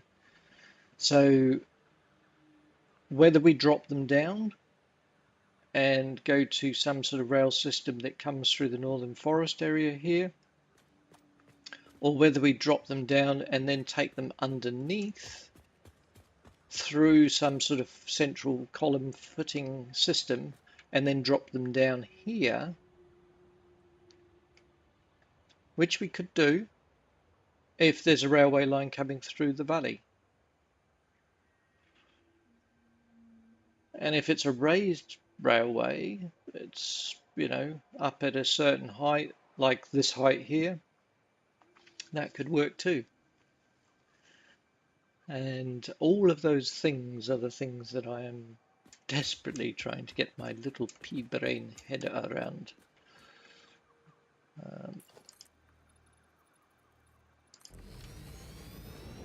You'd think a mad otter would have more brains, but mad otter does not. Real otters do, but not mad otter. Mad otter is mad and has no real brains.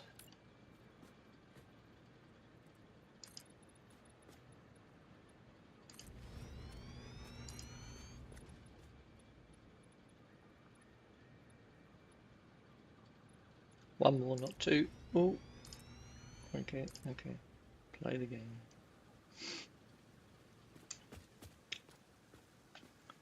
Yep, I think it's looking alright. I think we need to go and have one more view check. Now we've done that basic framework. We need to go and have a little toddle over here and have a look.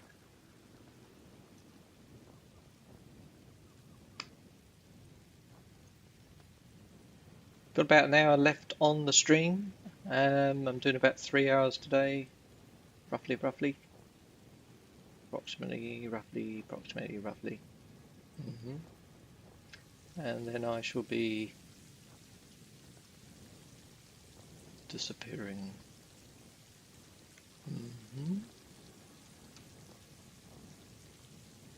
Yeah. I think that's going to look alright. I think that's fine, guys. I think that's fine.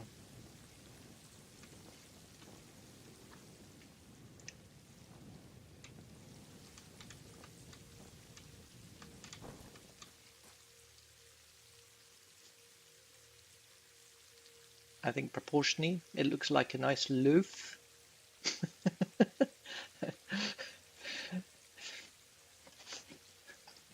Nice bit of handmade French bread.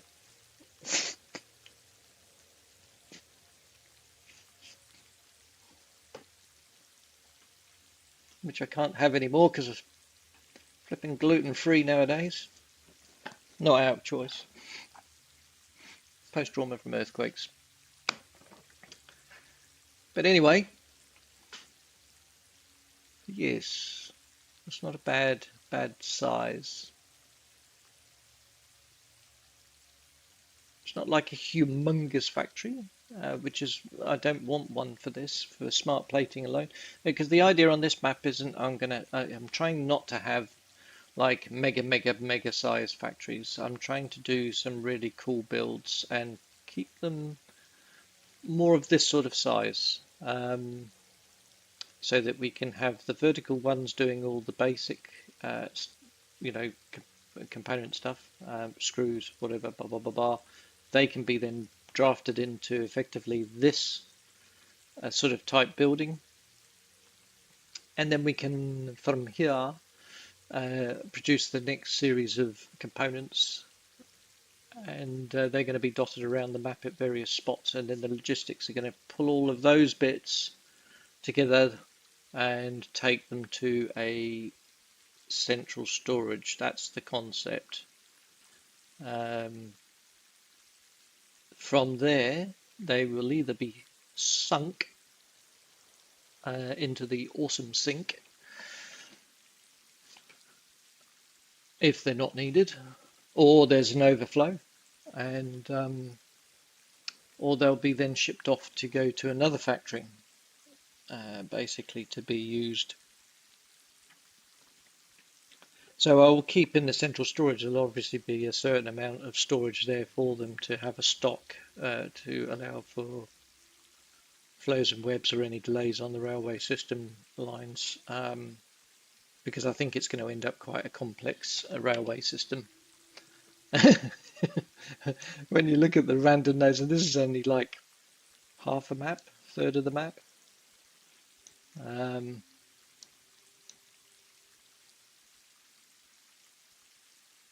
it's going to end up nuts. And I'm kind of looking forward to it, but I know it's a long project, so bear with us. Bear with us.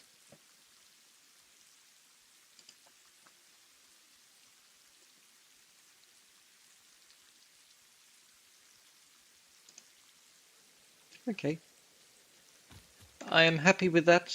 I think we are heading in the right direction.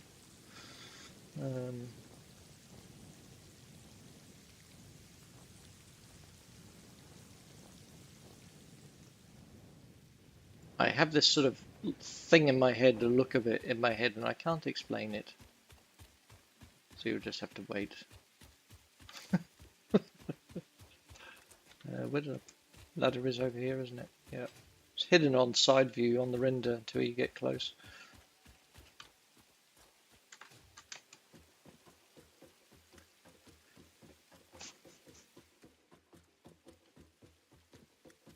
No, I'm happy with that.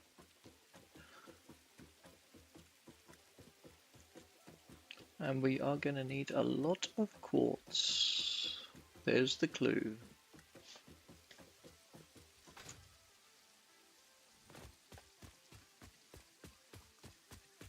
Right. What do you mean that's not a clue?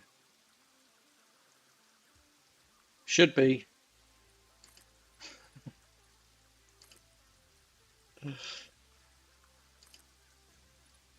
Let's start this in then. If it doesn't want to do that, we don't want to do that.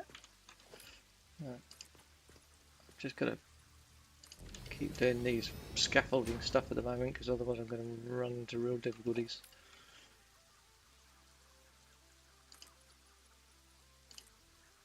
And end up. Well, I won't be falling to my death anymore because I've got a parachute, I know. But it just sounded more dramatic, didn't it? Falling to my death.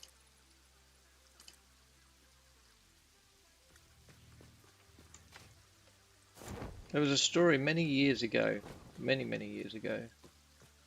I'm talking like about 35 years ago in the Reader's Digest, which my parents used to get when I was a kid. They had some good stuff in those, actually, ironically. I mean, it wouldn't appeal to kids nowadays, but back then it was. You used to have these horrendous life stories of things that had gone wrong that people have survived. You know, like there was one guy who fell down a mine pit while it was being built, and basically landed on the rebars at the bottom that were all sticking up, and he had about 5 of them going through his body, uh, one through his heart. I mean, it was an impossible situation. I mean, basically, I mean, he literally should have, and he was suspended about 3 foot off the ground. I mean, it was like horrendous stuff, and he should have, by all normal means, he should have died basically on the spot there. Basically, I mean, it was just nuts.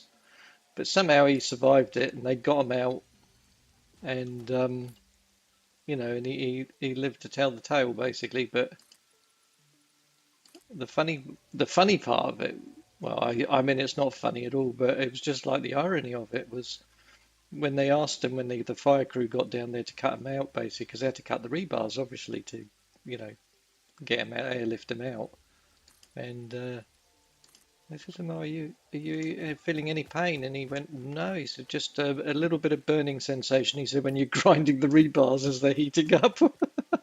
But I think the shock of it probably was fortunate enough blocking out most of the pain for him, which all I could say was a damn good thing. Um, but the story I was going to tell you was of a young lad who was, I believe, 18, going on his first parachuting jump. He was a Kiwi lad, actually, funny enough. And he was going on his first parachute jump, and the parachute didn't open and the reserve didn't work. And he jumped out at, I believe, from memory, and I mean we are going back 35 years, so it might be wrong, but I thought it was 10,000 feet he jumped out at, and he hit the ground, and again, amazingly, somehow survived in bits, quite literally. I won't go into the detail.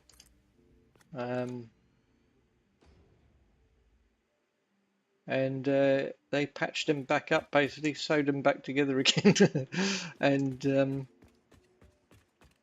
yeah, a year later he was back out parachuting. I mean, classic Kiwi, should be right. But it wasn't right. And he's like, off I go again. Yeah, amazing. So, yeah, unfortunately, there are cases where parachutes fail and things don't work, but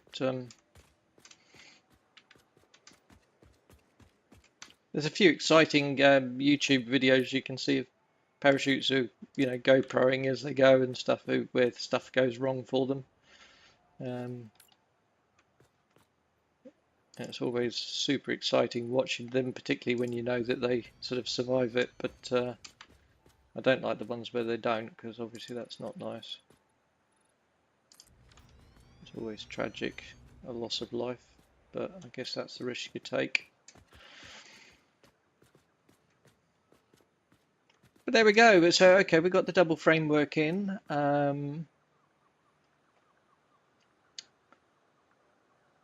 think we're it's looking sort of like it's getting in the right direction.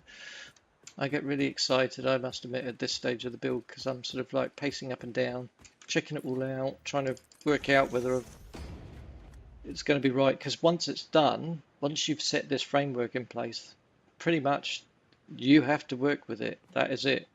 Unless you want a major job of undoing it all. So it is worth taking a little bit of time just to suss yourself out really in terms of the build and whether it's going to work for you.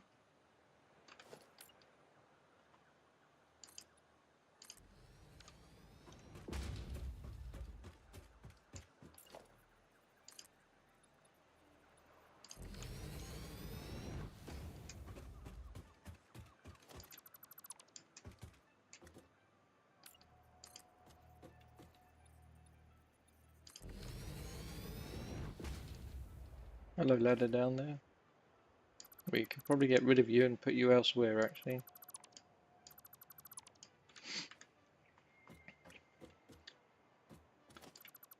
take that one out so we can walk through as we so need to. I am actually going to might just stick a walkway through here actually. Might be a good way of doing it. Stick one of these through.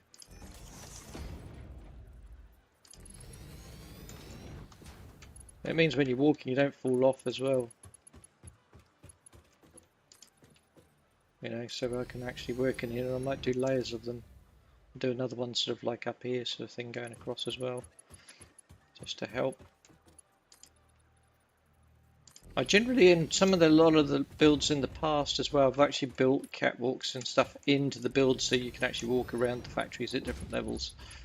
And I kind of like that. It kind of makes it feel more real. We'll just do it to the end for the moment. If you're really nervous about flying off that end, what we can do, actually, let's go out another couple. Is that going to be enough? No, probably another couple like that, and then you can always add a mesh at the end, or you could do just a fence like that.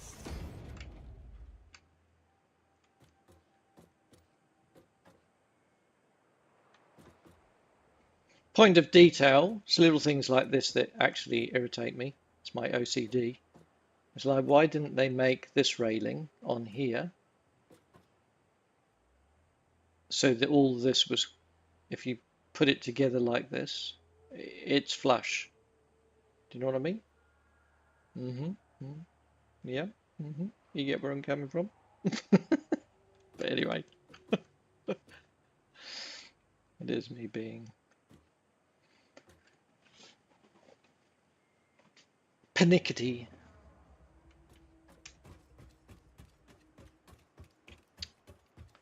Right. Okay, well, we have the basic frame shape in place,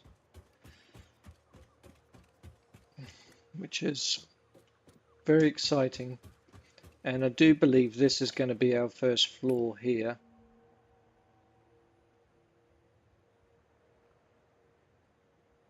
So let's put that in here.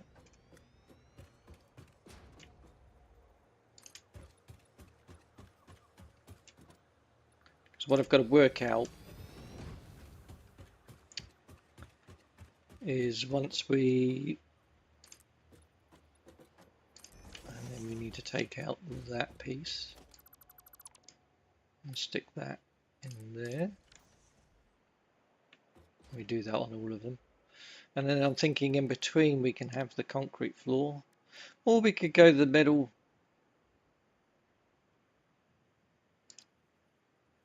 You know, do like a suspended metal floor.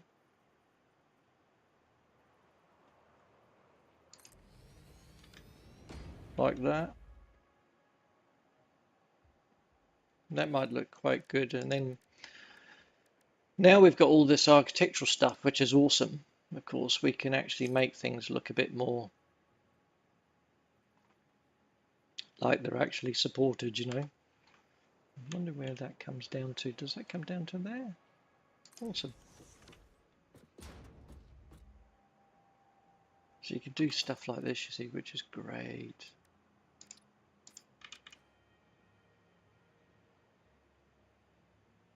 It just adds weight to the whole thing and looks like it's supporting and doing its thing. And if you want double beams, you can do double ones just to make it look like it's actually got, oh, where am I going?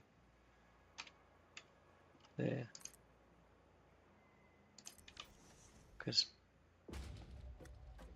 buildings this size generally would have huge beams supporting, generally. Great spans require bigger beams, things like that. That's kind of where my mind is going a little bit with it at the moment for the layout.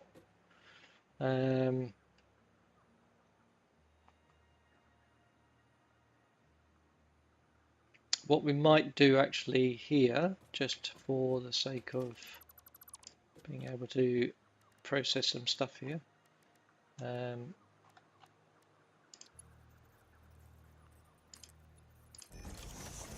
go here, here,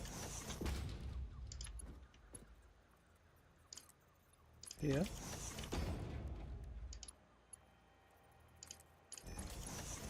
This isn't going to stay here, of course. This is just temporary, like all things in Satisfactory. Until they become permanent, they are temporary.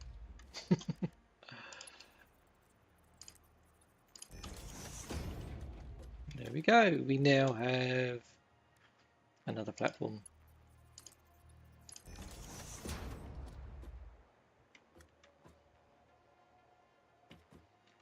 And that can open up to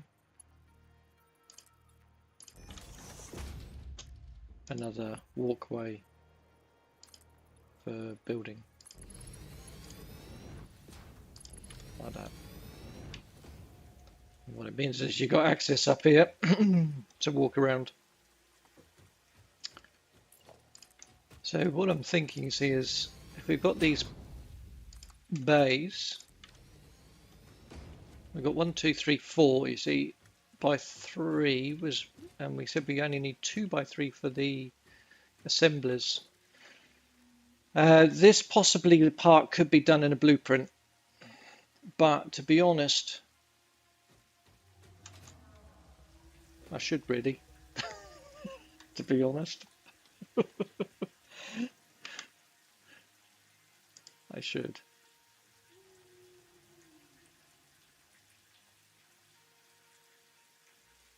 I should.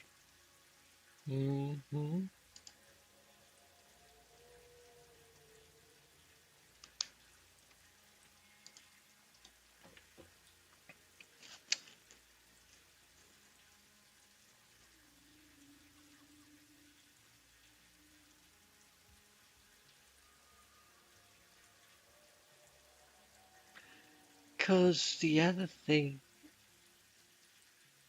yeah, see, it depends on your design style. We could do this part as concrete. So that concrete's looking a bit pink. It's just the lighting, I think, with that cloud. Amazing, yeah.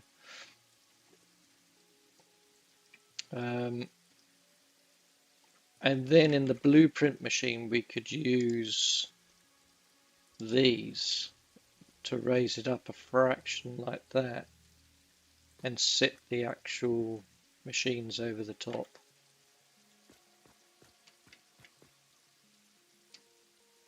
Could be a super duper idea. I'll just actually do that for the moment while we're working up here, so I do not die. I won't die, but you know what I mean. Parachute kicks in. So that's an option, and then obviously we can colour that. If we want to go to that darker colour, we can.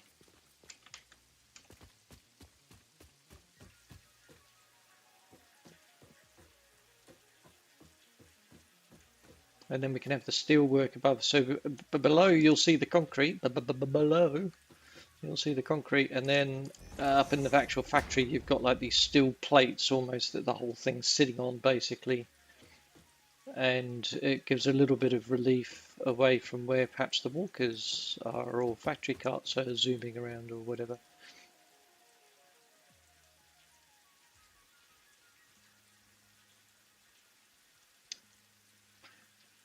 And that's another crazy idea I've just had, because mentioning factory carts has just got me thinking, if we're producing 100 a minute,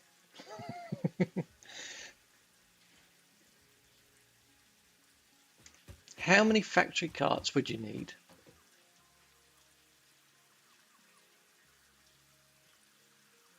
zooming around to keep up with that.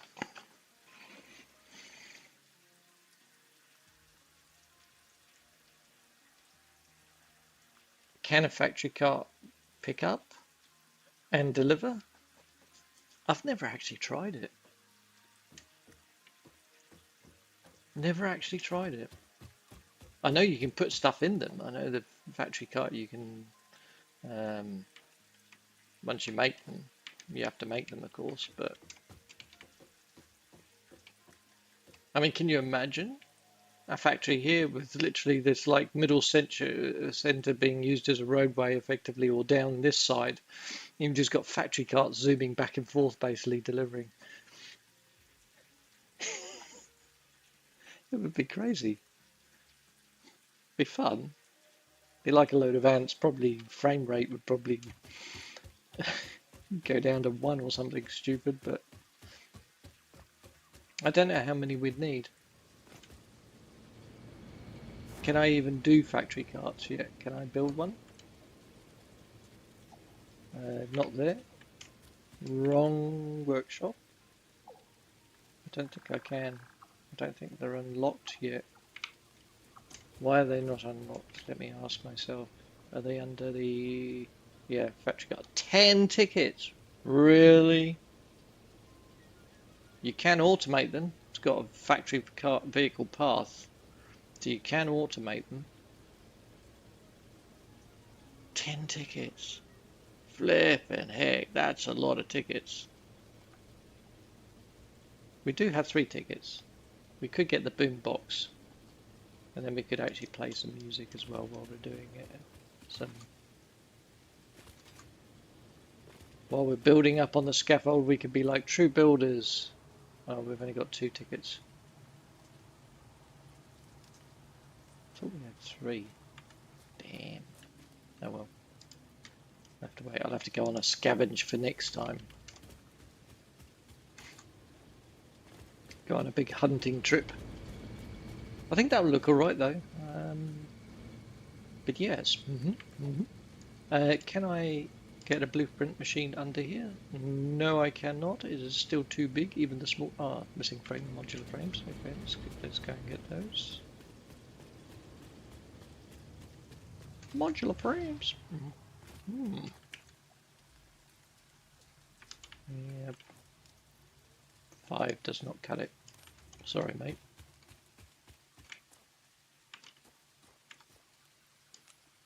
There we go. Awesome. Let's see. I just want to see if we can fit it in here, because it'd be very convenient to have it here rather than outside. Well, we sort of can, but it cuts through the building. Can we put it over here? Yes, we can. Can we get it here? Let's pop it there for a second. Oh. Cuts through that one. That's a pain. You could have designed it better to work with my building. I mean, come on.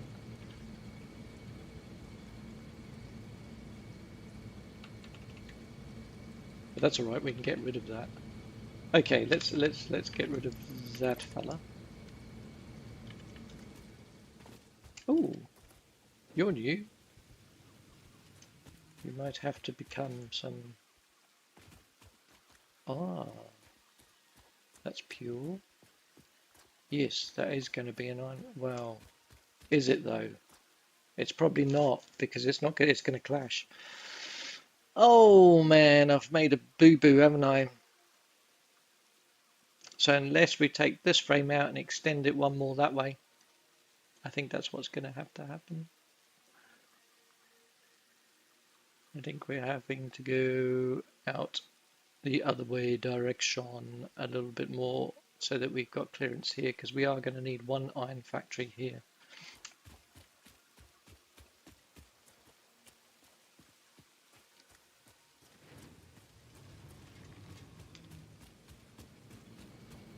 So, oh, yeah, okay. These are the things that you have to go through when you're doing crazy builds. It is painful. It is painful, but it has to be done.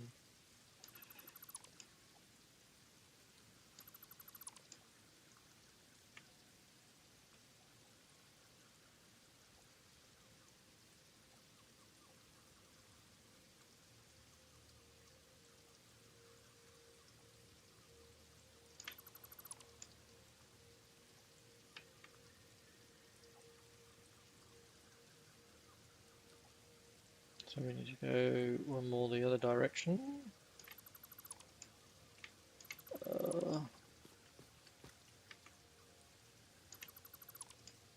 Rather to find out now than later. That's all I will say. You imagine having built all this at this end and then found that you couldn't do the obvious, because that mine is going to take up that spot. It's going to be pretty close to this building actually by the time it's finished, because if we, I don't know whether we can mines, part one. Oh, we'll have to get components. We'll do that in a minute. Let me just build up the other part of this. So we need one more thingamajiggy, what's it, this way. That's alright, we've got nothing here, I mean, to worry about, so it's not sort of like it's just a pain having to redo certain parts. 4, 5.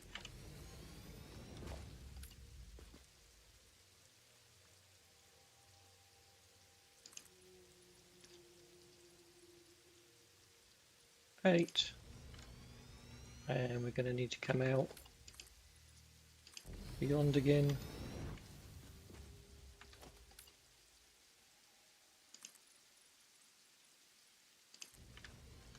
Like that. 1.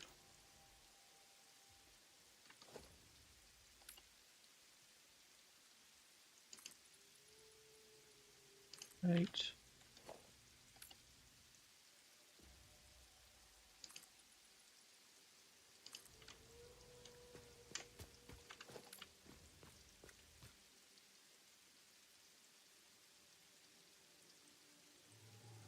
Come on, mate. Okay, it's going to be quicker probably than trying to fiddle to do that. And then take it out. Just because.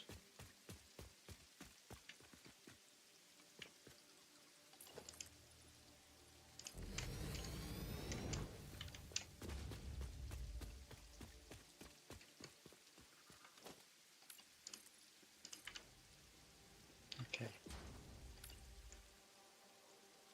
What are we doing? The bottom one first. 8. No.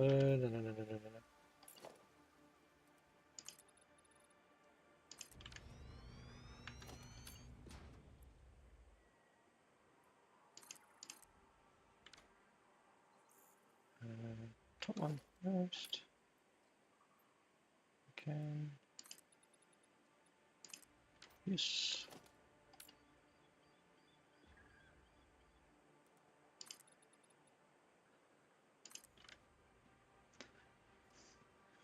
There you go.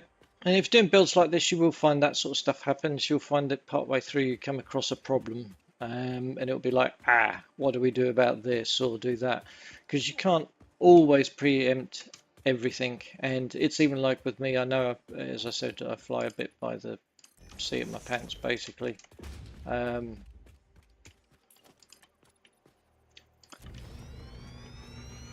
And what that means is that often I haven't necessarily thought through every single little chess piece scenario, what move of what's going to happen, and I just have to work it out as I go. I have a basic concept, a basic idea, and it's like a painting. I map out on a painting roughly what I'm doing with just daubs of paint or brush marks, you know, or whatever, a palette knife scrape or whatever, and I just get an idea, a shape, form, composition basically formed, and then from there it develops into whatever. And yeah, same on here for me. Oh, we've got a bit of lag there going on. What's going on? Hello?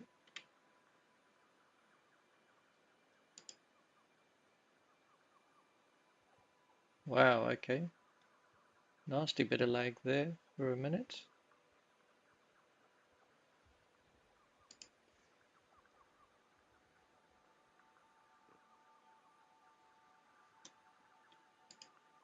Nasty, nasty, nasty. Right, okay. Don't know what that was about. We are on experimental build though, so there is going to be perhaps glitches and problems and possibly even crashes. So let me just save while I remember. Last thing I want to do is lose a load of work. Okay, well I think that then solves that problem.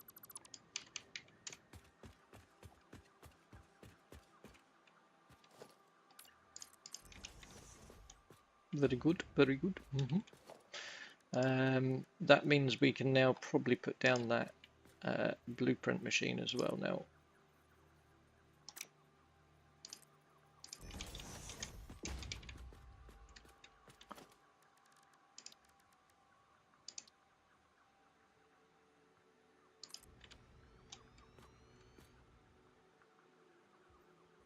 Is that working? Yeah, it is. It's missing. Awesome. Right, okay, we have a blueprint machine here, which is awesome, so we can start setting up. Now, the amount of panels we had here were, just as a reminder again, was 1, 2, 3, 4 by, well, potentially it's 4 by 4 actually, because we can bring it out to here. No problem at all.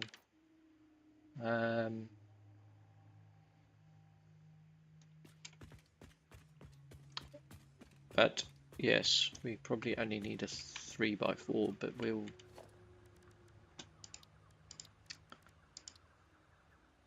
let's have a little look at what we can do.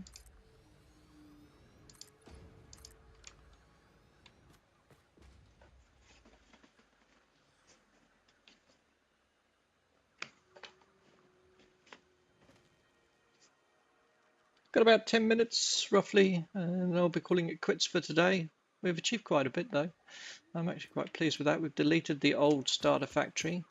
We've got tons of all the bits over here, and yeah, and we've got the basic framework composition mapped out in terms of the new factory, Smart Plate Factory, to try and achieve these 50,000. What I need to find out, and this is something I do need to do actually before I do much more, is assembler smart plating. So if we are going to go for the 5 per minute, it is 5 per minute, 5 per minute all round for reinforcing plate and for rotors. That means that's actually a huge amount of work. So because that's only one machine and we've got 20 times that, so we are going for 100 reinforced plates and 100 rotors per minute.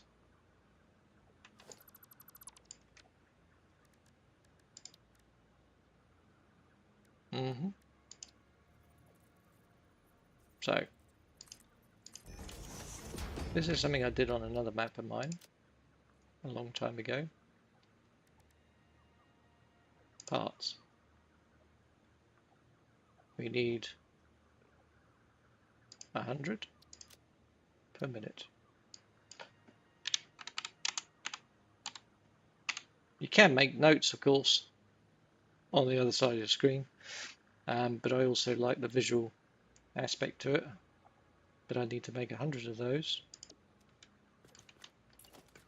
We can copy that across, do another one here. Change this, and we need parts, and we need reinforced plates. There, like that. Now, what does that mean? Well, that means we need to do 100 rotors. Here we go. Simply.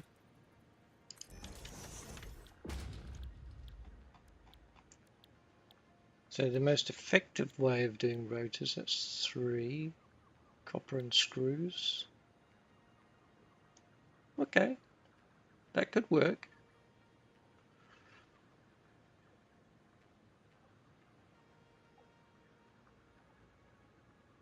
So if we went for that, and we need 100 per minute, don't we? We said, didn't we? 28.125. I mean, you can make this stuff up. Who comes out and comes up with that sort of figure of 1.25? I mean, seriously.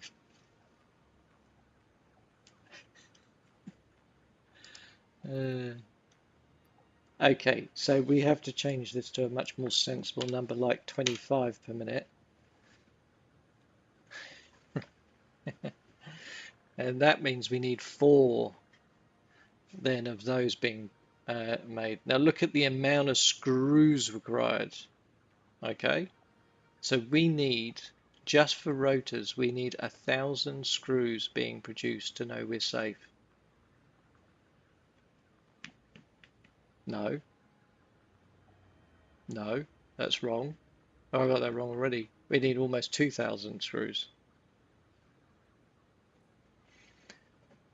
Okay, so what we need, 433. So if we said 450 to be on the safe side, okay? So 450 times 4 equals 1,800. So here we need parts, screws. We need 1,800 per minute.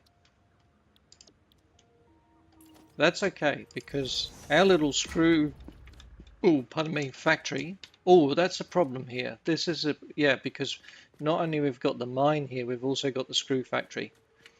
Now, that technically will be coming out right out to here, right behind this building, and it may look awful. So we may need to shift it and have a belt system or something going and moving to a slightly different position. What we may even do is have it on the opposing side and make it like a symmetrical column at the back here of this. But yeah, we'll come to that in due course. So what was it? We need, for rotors, we need copper sheets, okay, and 50 per minute times 4, that's easy, 200. So let's do copper sheets, and we need 400 per minute. So that's what we need to make the rotors. Then we've got these fellas. So we're just 3, 3, and 1. So that's screws and plates. That's copper wire and plates. That probably would be better, possibly.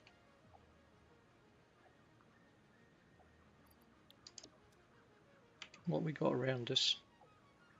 I know we've got a copper here, but have we got another copper somewhere? We've got an iron there. We've got copper down in the valley. Oh, that's all right. We could bring that up.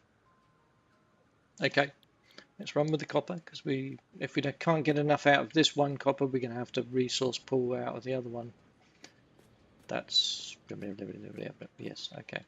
So what we'll do, we'll go for that. Copper wire, 12.5 per minute, really. And we need 100 of these a minute, so these are going to be more awkward. These are slow beasts to make. So even if we reduce this to 10, just to get a round figure for the moment, That would mean that we need 10 of these. And that's a hell of a lot of stuff. So we need basically 700 wire per minute.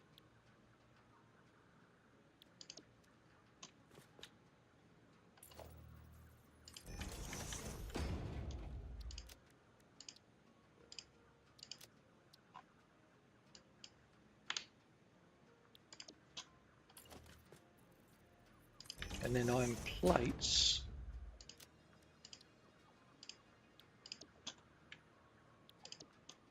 Oh, I didn't click it. Oh, well. It doesn't matter. Iron plates, 333, so 330, so 350, say.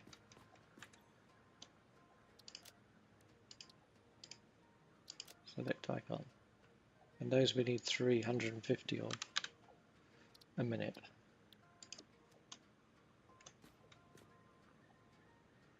Then what we can do, just to, oops, I don't know what I was doing there. Here we can just change the color to blue for the second. Just like that.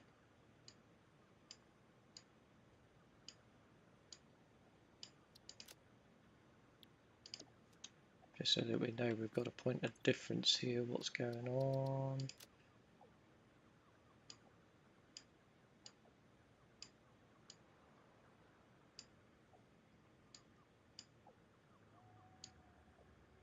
Have to be exactly the same, it's just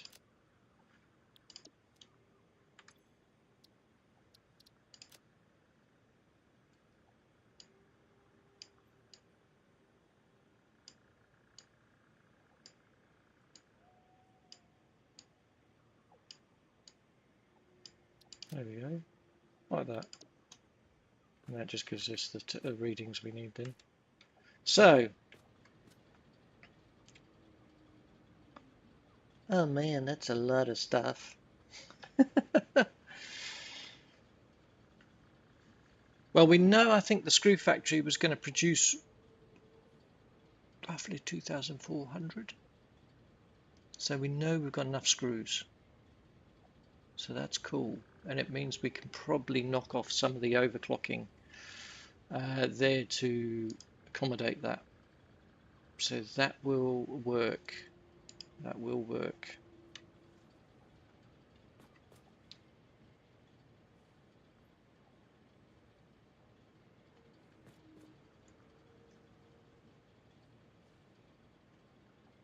I have no idea on these figures here.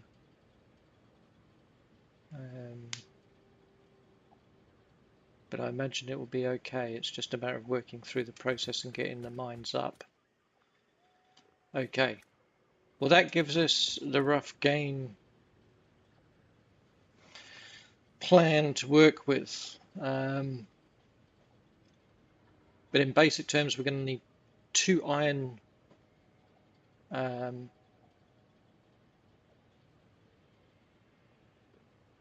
350 per minute, yeah, that's 600. Just trying to think here for a minute because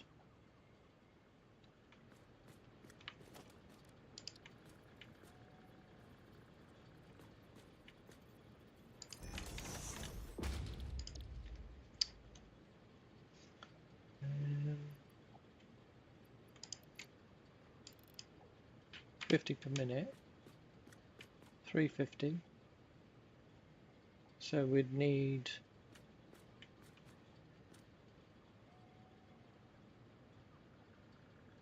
7 constructors to do all of that at that overclocking.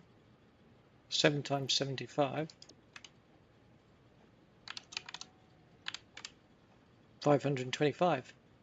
Ooh, ooh.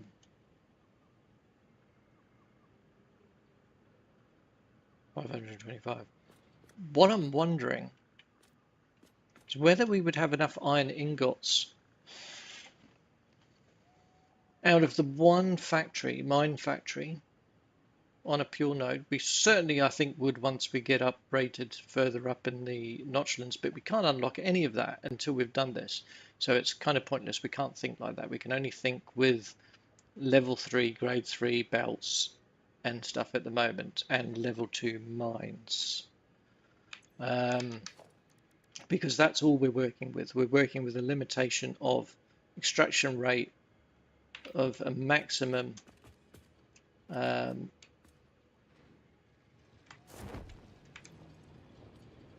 of 600. That's what we're dealing with. We are limited to 600. So there's no point planning for anything else at this point for this factory. It is literally limited to 600. Now that's a problem. Because are we going to get 1800 screws out of?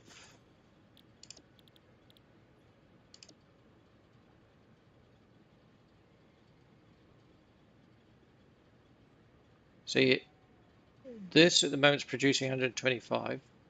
We've got 1800, so let's just try and do the maths on this a second. 1800 divided by 25 is 72. What? Are you telling me we need 72 constructors? Oh, 125. Nearly had a little... so 24 constructors, that's right. I thought for a minute I'd done all my screw factory wrong. So 24 constructors.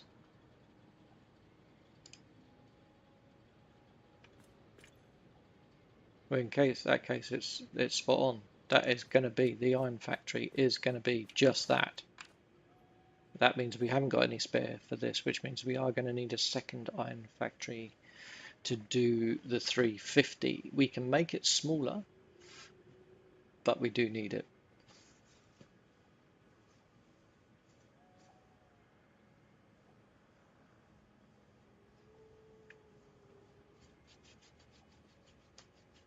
Okay.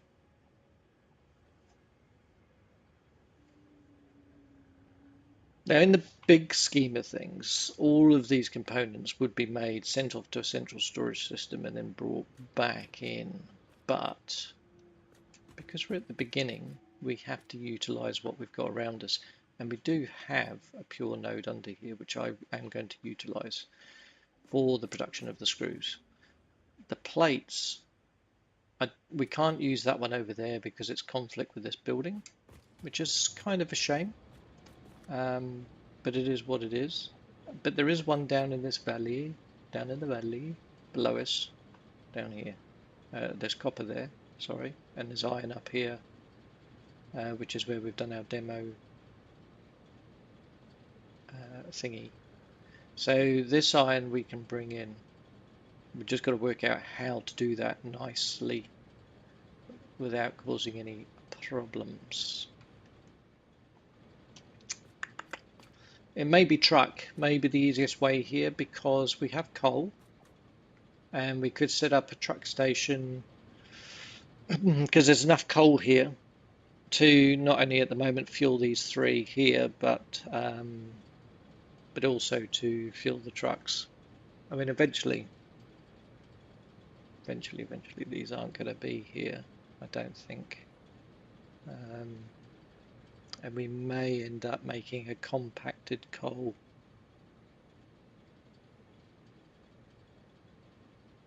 That's something else I need to think about because we've got the options here with coal and sulfur to make compacted coal.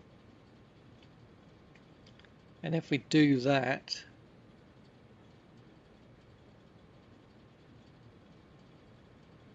we could actually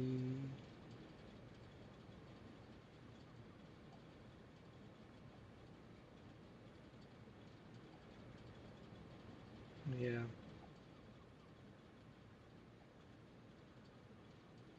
I'll have to think about that. That requires some further thought. But certainly we could run trucks off it on the side because they won't use that much going this sort of distance.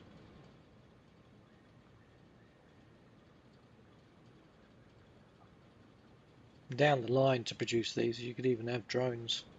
Once you really get going this short distance, it'd be superb. Just be flying in and out. But we'll see. We'll have to make a little, I think, a little system with trucks for the moment. That's fine.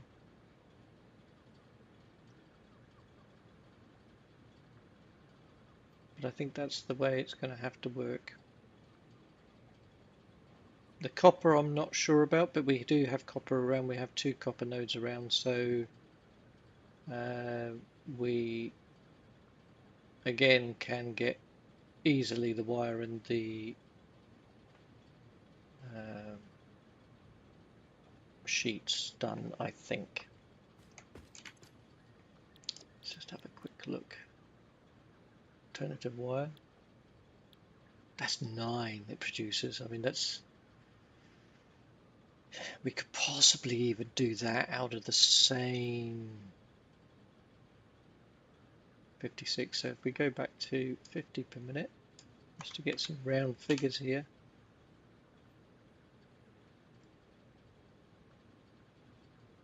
At the end result, we'd need 4 of these machines. I did say that, didn't I? It was 700.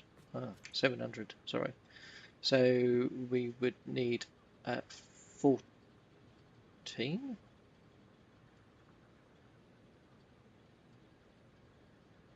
Yeah. That's a lot. But still within the confines of our vertical build. We have 24 constructors in one of those, so or do we? Do we have 4? No, what do we have? I'll have to do the maths on that, find out. But we will be able to do it because we can multiply it up if we need to. The key is, and this is another problem we've actually got, just thinking about this, 270 resources per minute on a belt. That is a problem. Because basically none of this per minute can be provided on one belt. Oh man, we have a problem, Houston.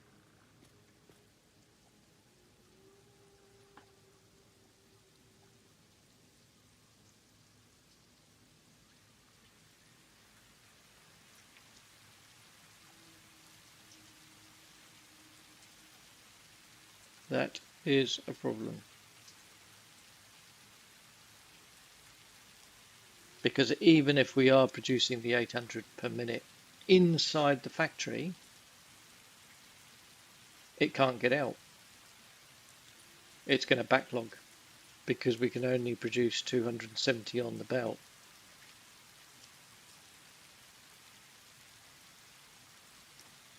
Ooh, that is a problem.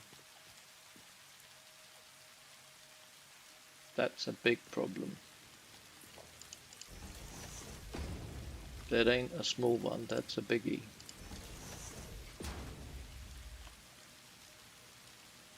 Because what it means is these vertical factories cannot function until we get better belt systems.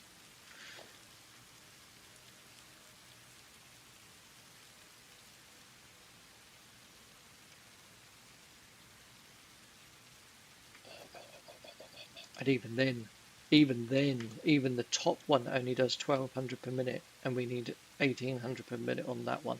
So all of these other three would be fine because they're under the 1200, but this one won't be. So even for the screws, we're still going to need 2 belts coming out, which means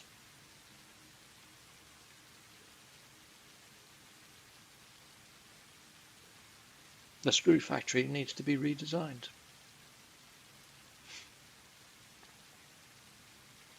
Do do do. in the arse.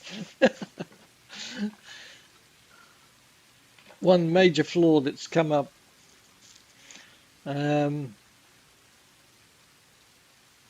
yeah, and if you're wondering what on earth I'm going on about, what it means is these factories that I've built here, these vertical factories, I've always done in creative mode where I've had full access to everything. So of course, generally it hasn't mattered, and I haven't been building so many items per minute. Of course, now I am, because I've cranked up stupidly this thing, and also want to do 100 per minute of the smart plating in this factory. It basically means I've shot myself in the foot. Because, look, screws, 2,400 per minute output. It looks lovely. Yes, what a fantastic vertical design. Just cram everything in and get out 2,400 per minute. But what a load of... Because even with Mark, whatever they are at the top, belts that do 1,200, we'd still need 2 belts coming out. Which means at this end, rather than 1 exit point, we will need 2, and we will need to only have the 2 floors coming out of one, and then the next 2 floors coming out of the other. And that means I need to redesign it.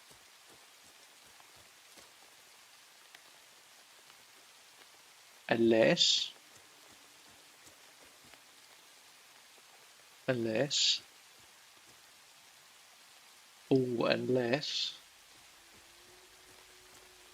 okay, there is another way around it where we don't have to redesign it. Sorry, this is my brain in creative mode working like, well, not working very well, but working in a way that sort of my brain does. If that makes sense.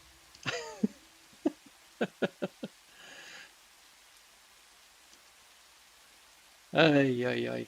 What it means is, where I have one of these factories, they are producing supposedly 600 per minute input. Now, at the moment, we cannot supply 600. We can only supply 270, which basically means we epically fail until I've unlocked stuff and can upgrade all the blueprints and redo them all.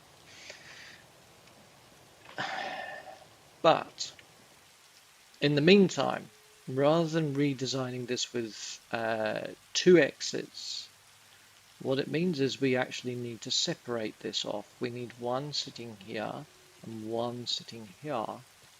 And that means then, even when we've upgraded everything, we can still get out 2,400 because that is 2 times 1,200.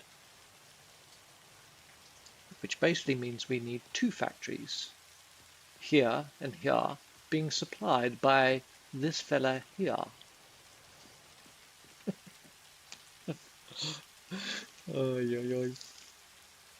Yeah. So we'll need a splitter, and we'll then need to split off to the 2 factories side by side. Boosh. And that's the way it's going to work. And that means then, yes, yeah, it basically will then function. Right, sussed. That's how that's going to work. That's how we're going to get the amount of screws we need. We are going to have the factory side by side each other, and we will have to adjust the blueprints accordingly as we need to in terms of clocking down or up or whatever to make it efficient and sort it. But in basic terms, that's how it is going to work. Yes, yes. Yep. I believe that is the case.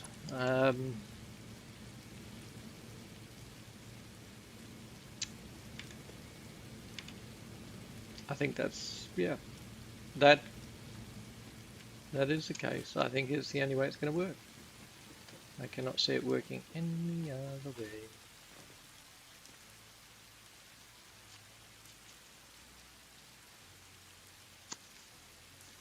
That solves that problem. Solved. But that said, again, we are working here. So we need to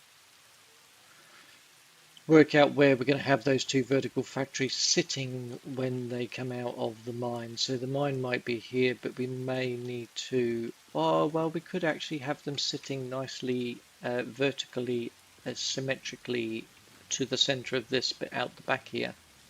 And that would look like they're semi-functioning, and they could be, because then they could be directly passing the goods in, so that could actually work very nicely.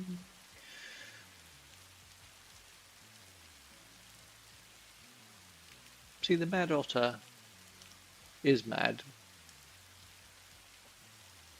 but he does work through his little problems. And you've just had to put up with that.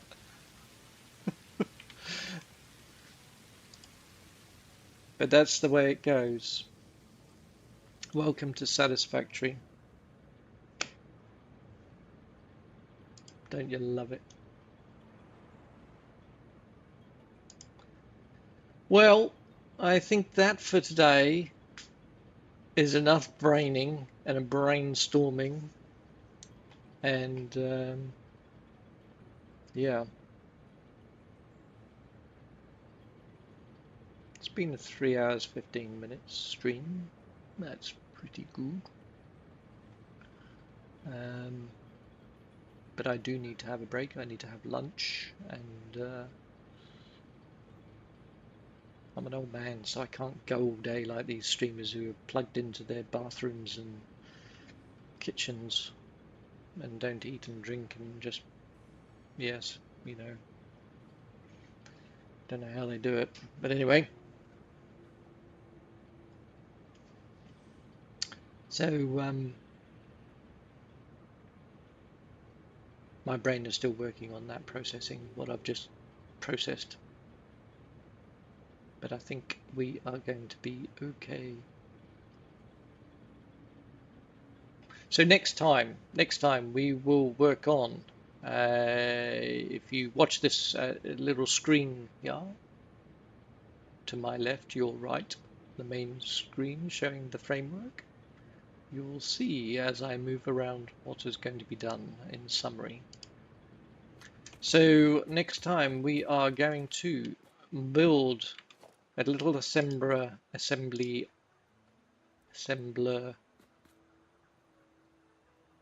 production blueprint. We are going to do like this and this, and we're going to make it nice and fancy, and that's going to be set up for smart plating. So, and they're going to go then and sit in a rows along here, and then possibly the upper floor.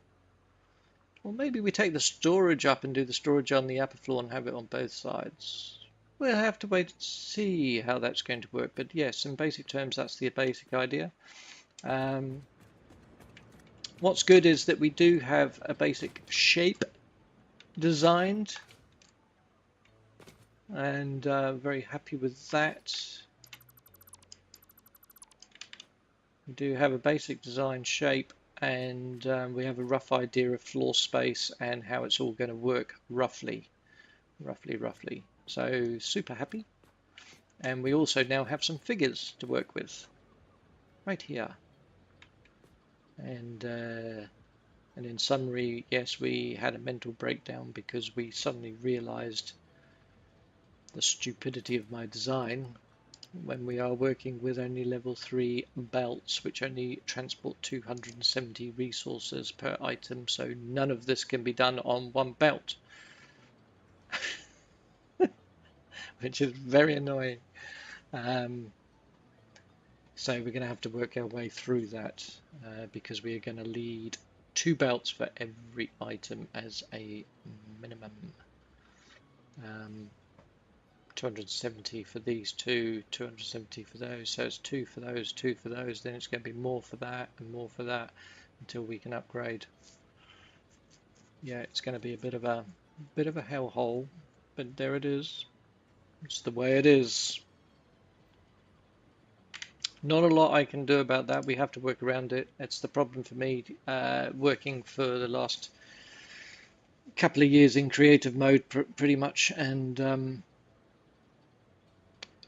forgetting the realities.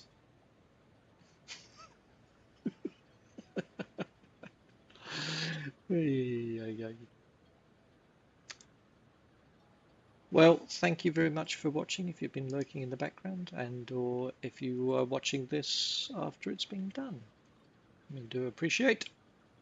Don't forget, drop a like or subscribe, even better, just to help the old YouTube algorithms.